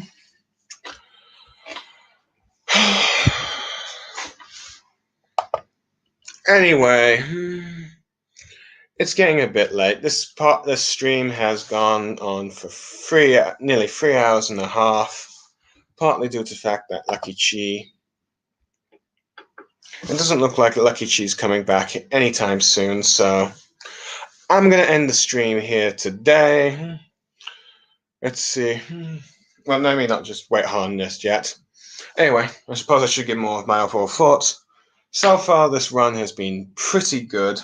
Granted, there's still a few more issues out, but I have to admit, I'm very excited about this current storyline. I know that, let's see, it's kind of ongoing. There's a few issues that have come out. Let's see, some of the characters are revealed who's been in the storyline. I'm a bit hyped. I'd say at the moment, Nick Spencer has done a good job. At the moment, I was wondering, and at this moment, I'm wondering, is he going to address one more day in this upcoming storyline? How's he going to explain Harry? But yeah. Anyway, thank you for the listeners who have stuck around and listened to me. But at the moment, my co-host guest has not come back yet. And at the moment, I don't know when he will, but I cannot let this stream go on for too long now, as it is. So I'll say goodbye for now, but I will be back later, as I have something planned. Let's see, for Borto, and I will plan for more another Spider-Man stream once this current storyline is concluded. But for now, I am signing off. Let's see. Goodbye.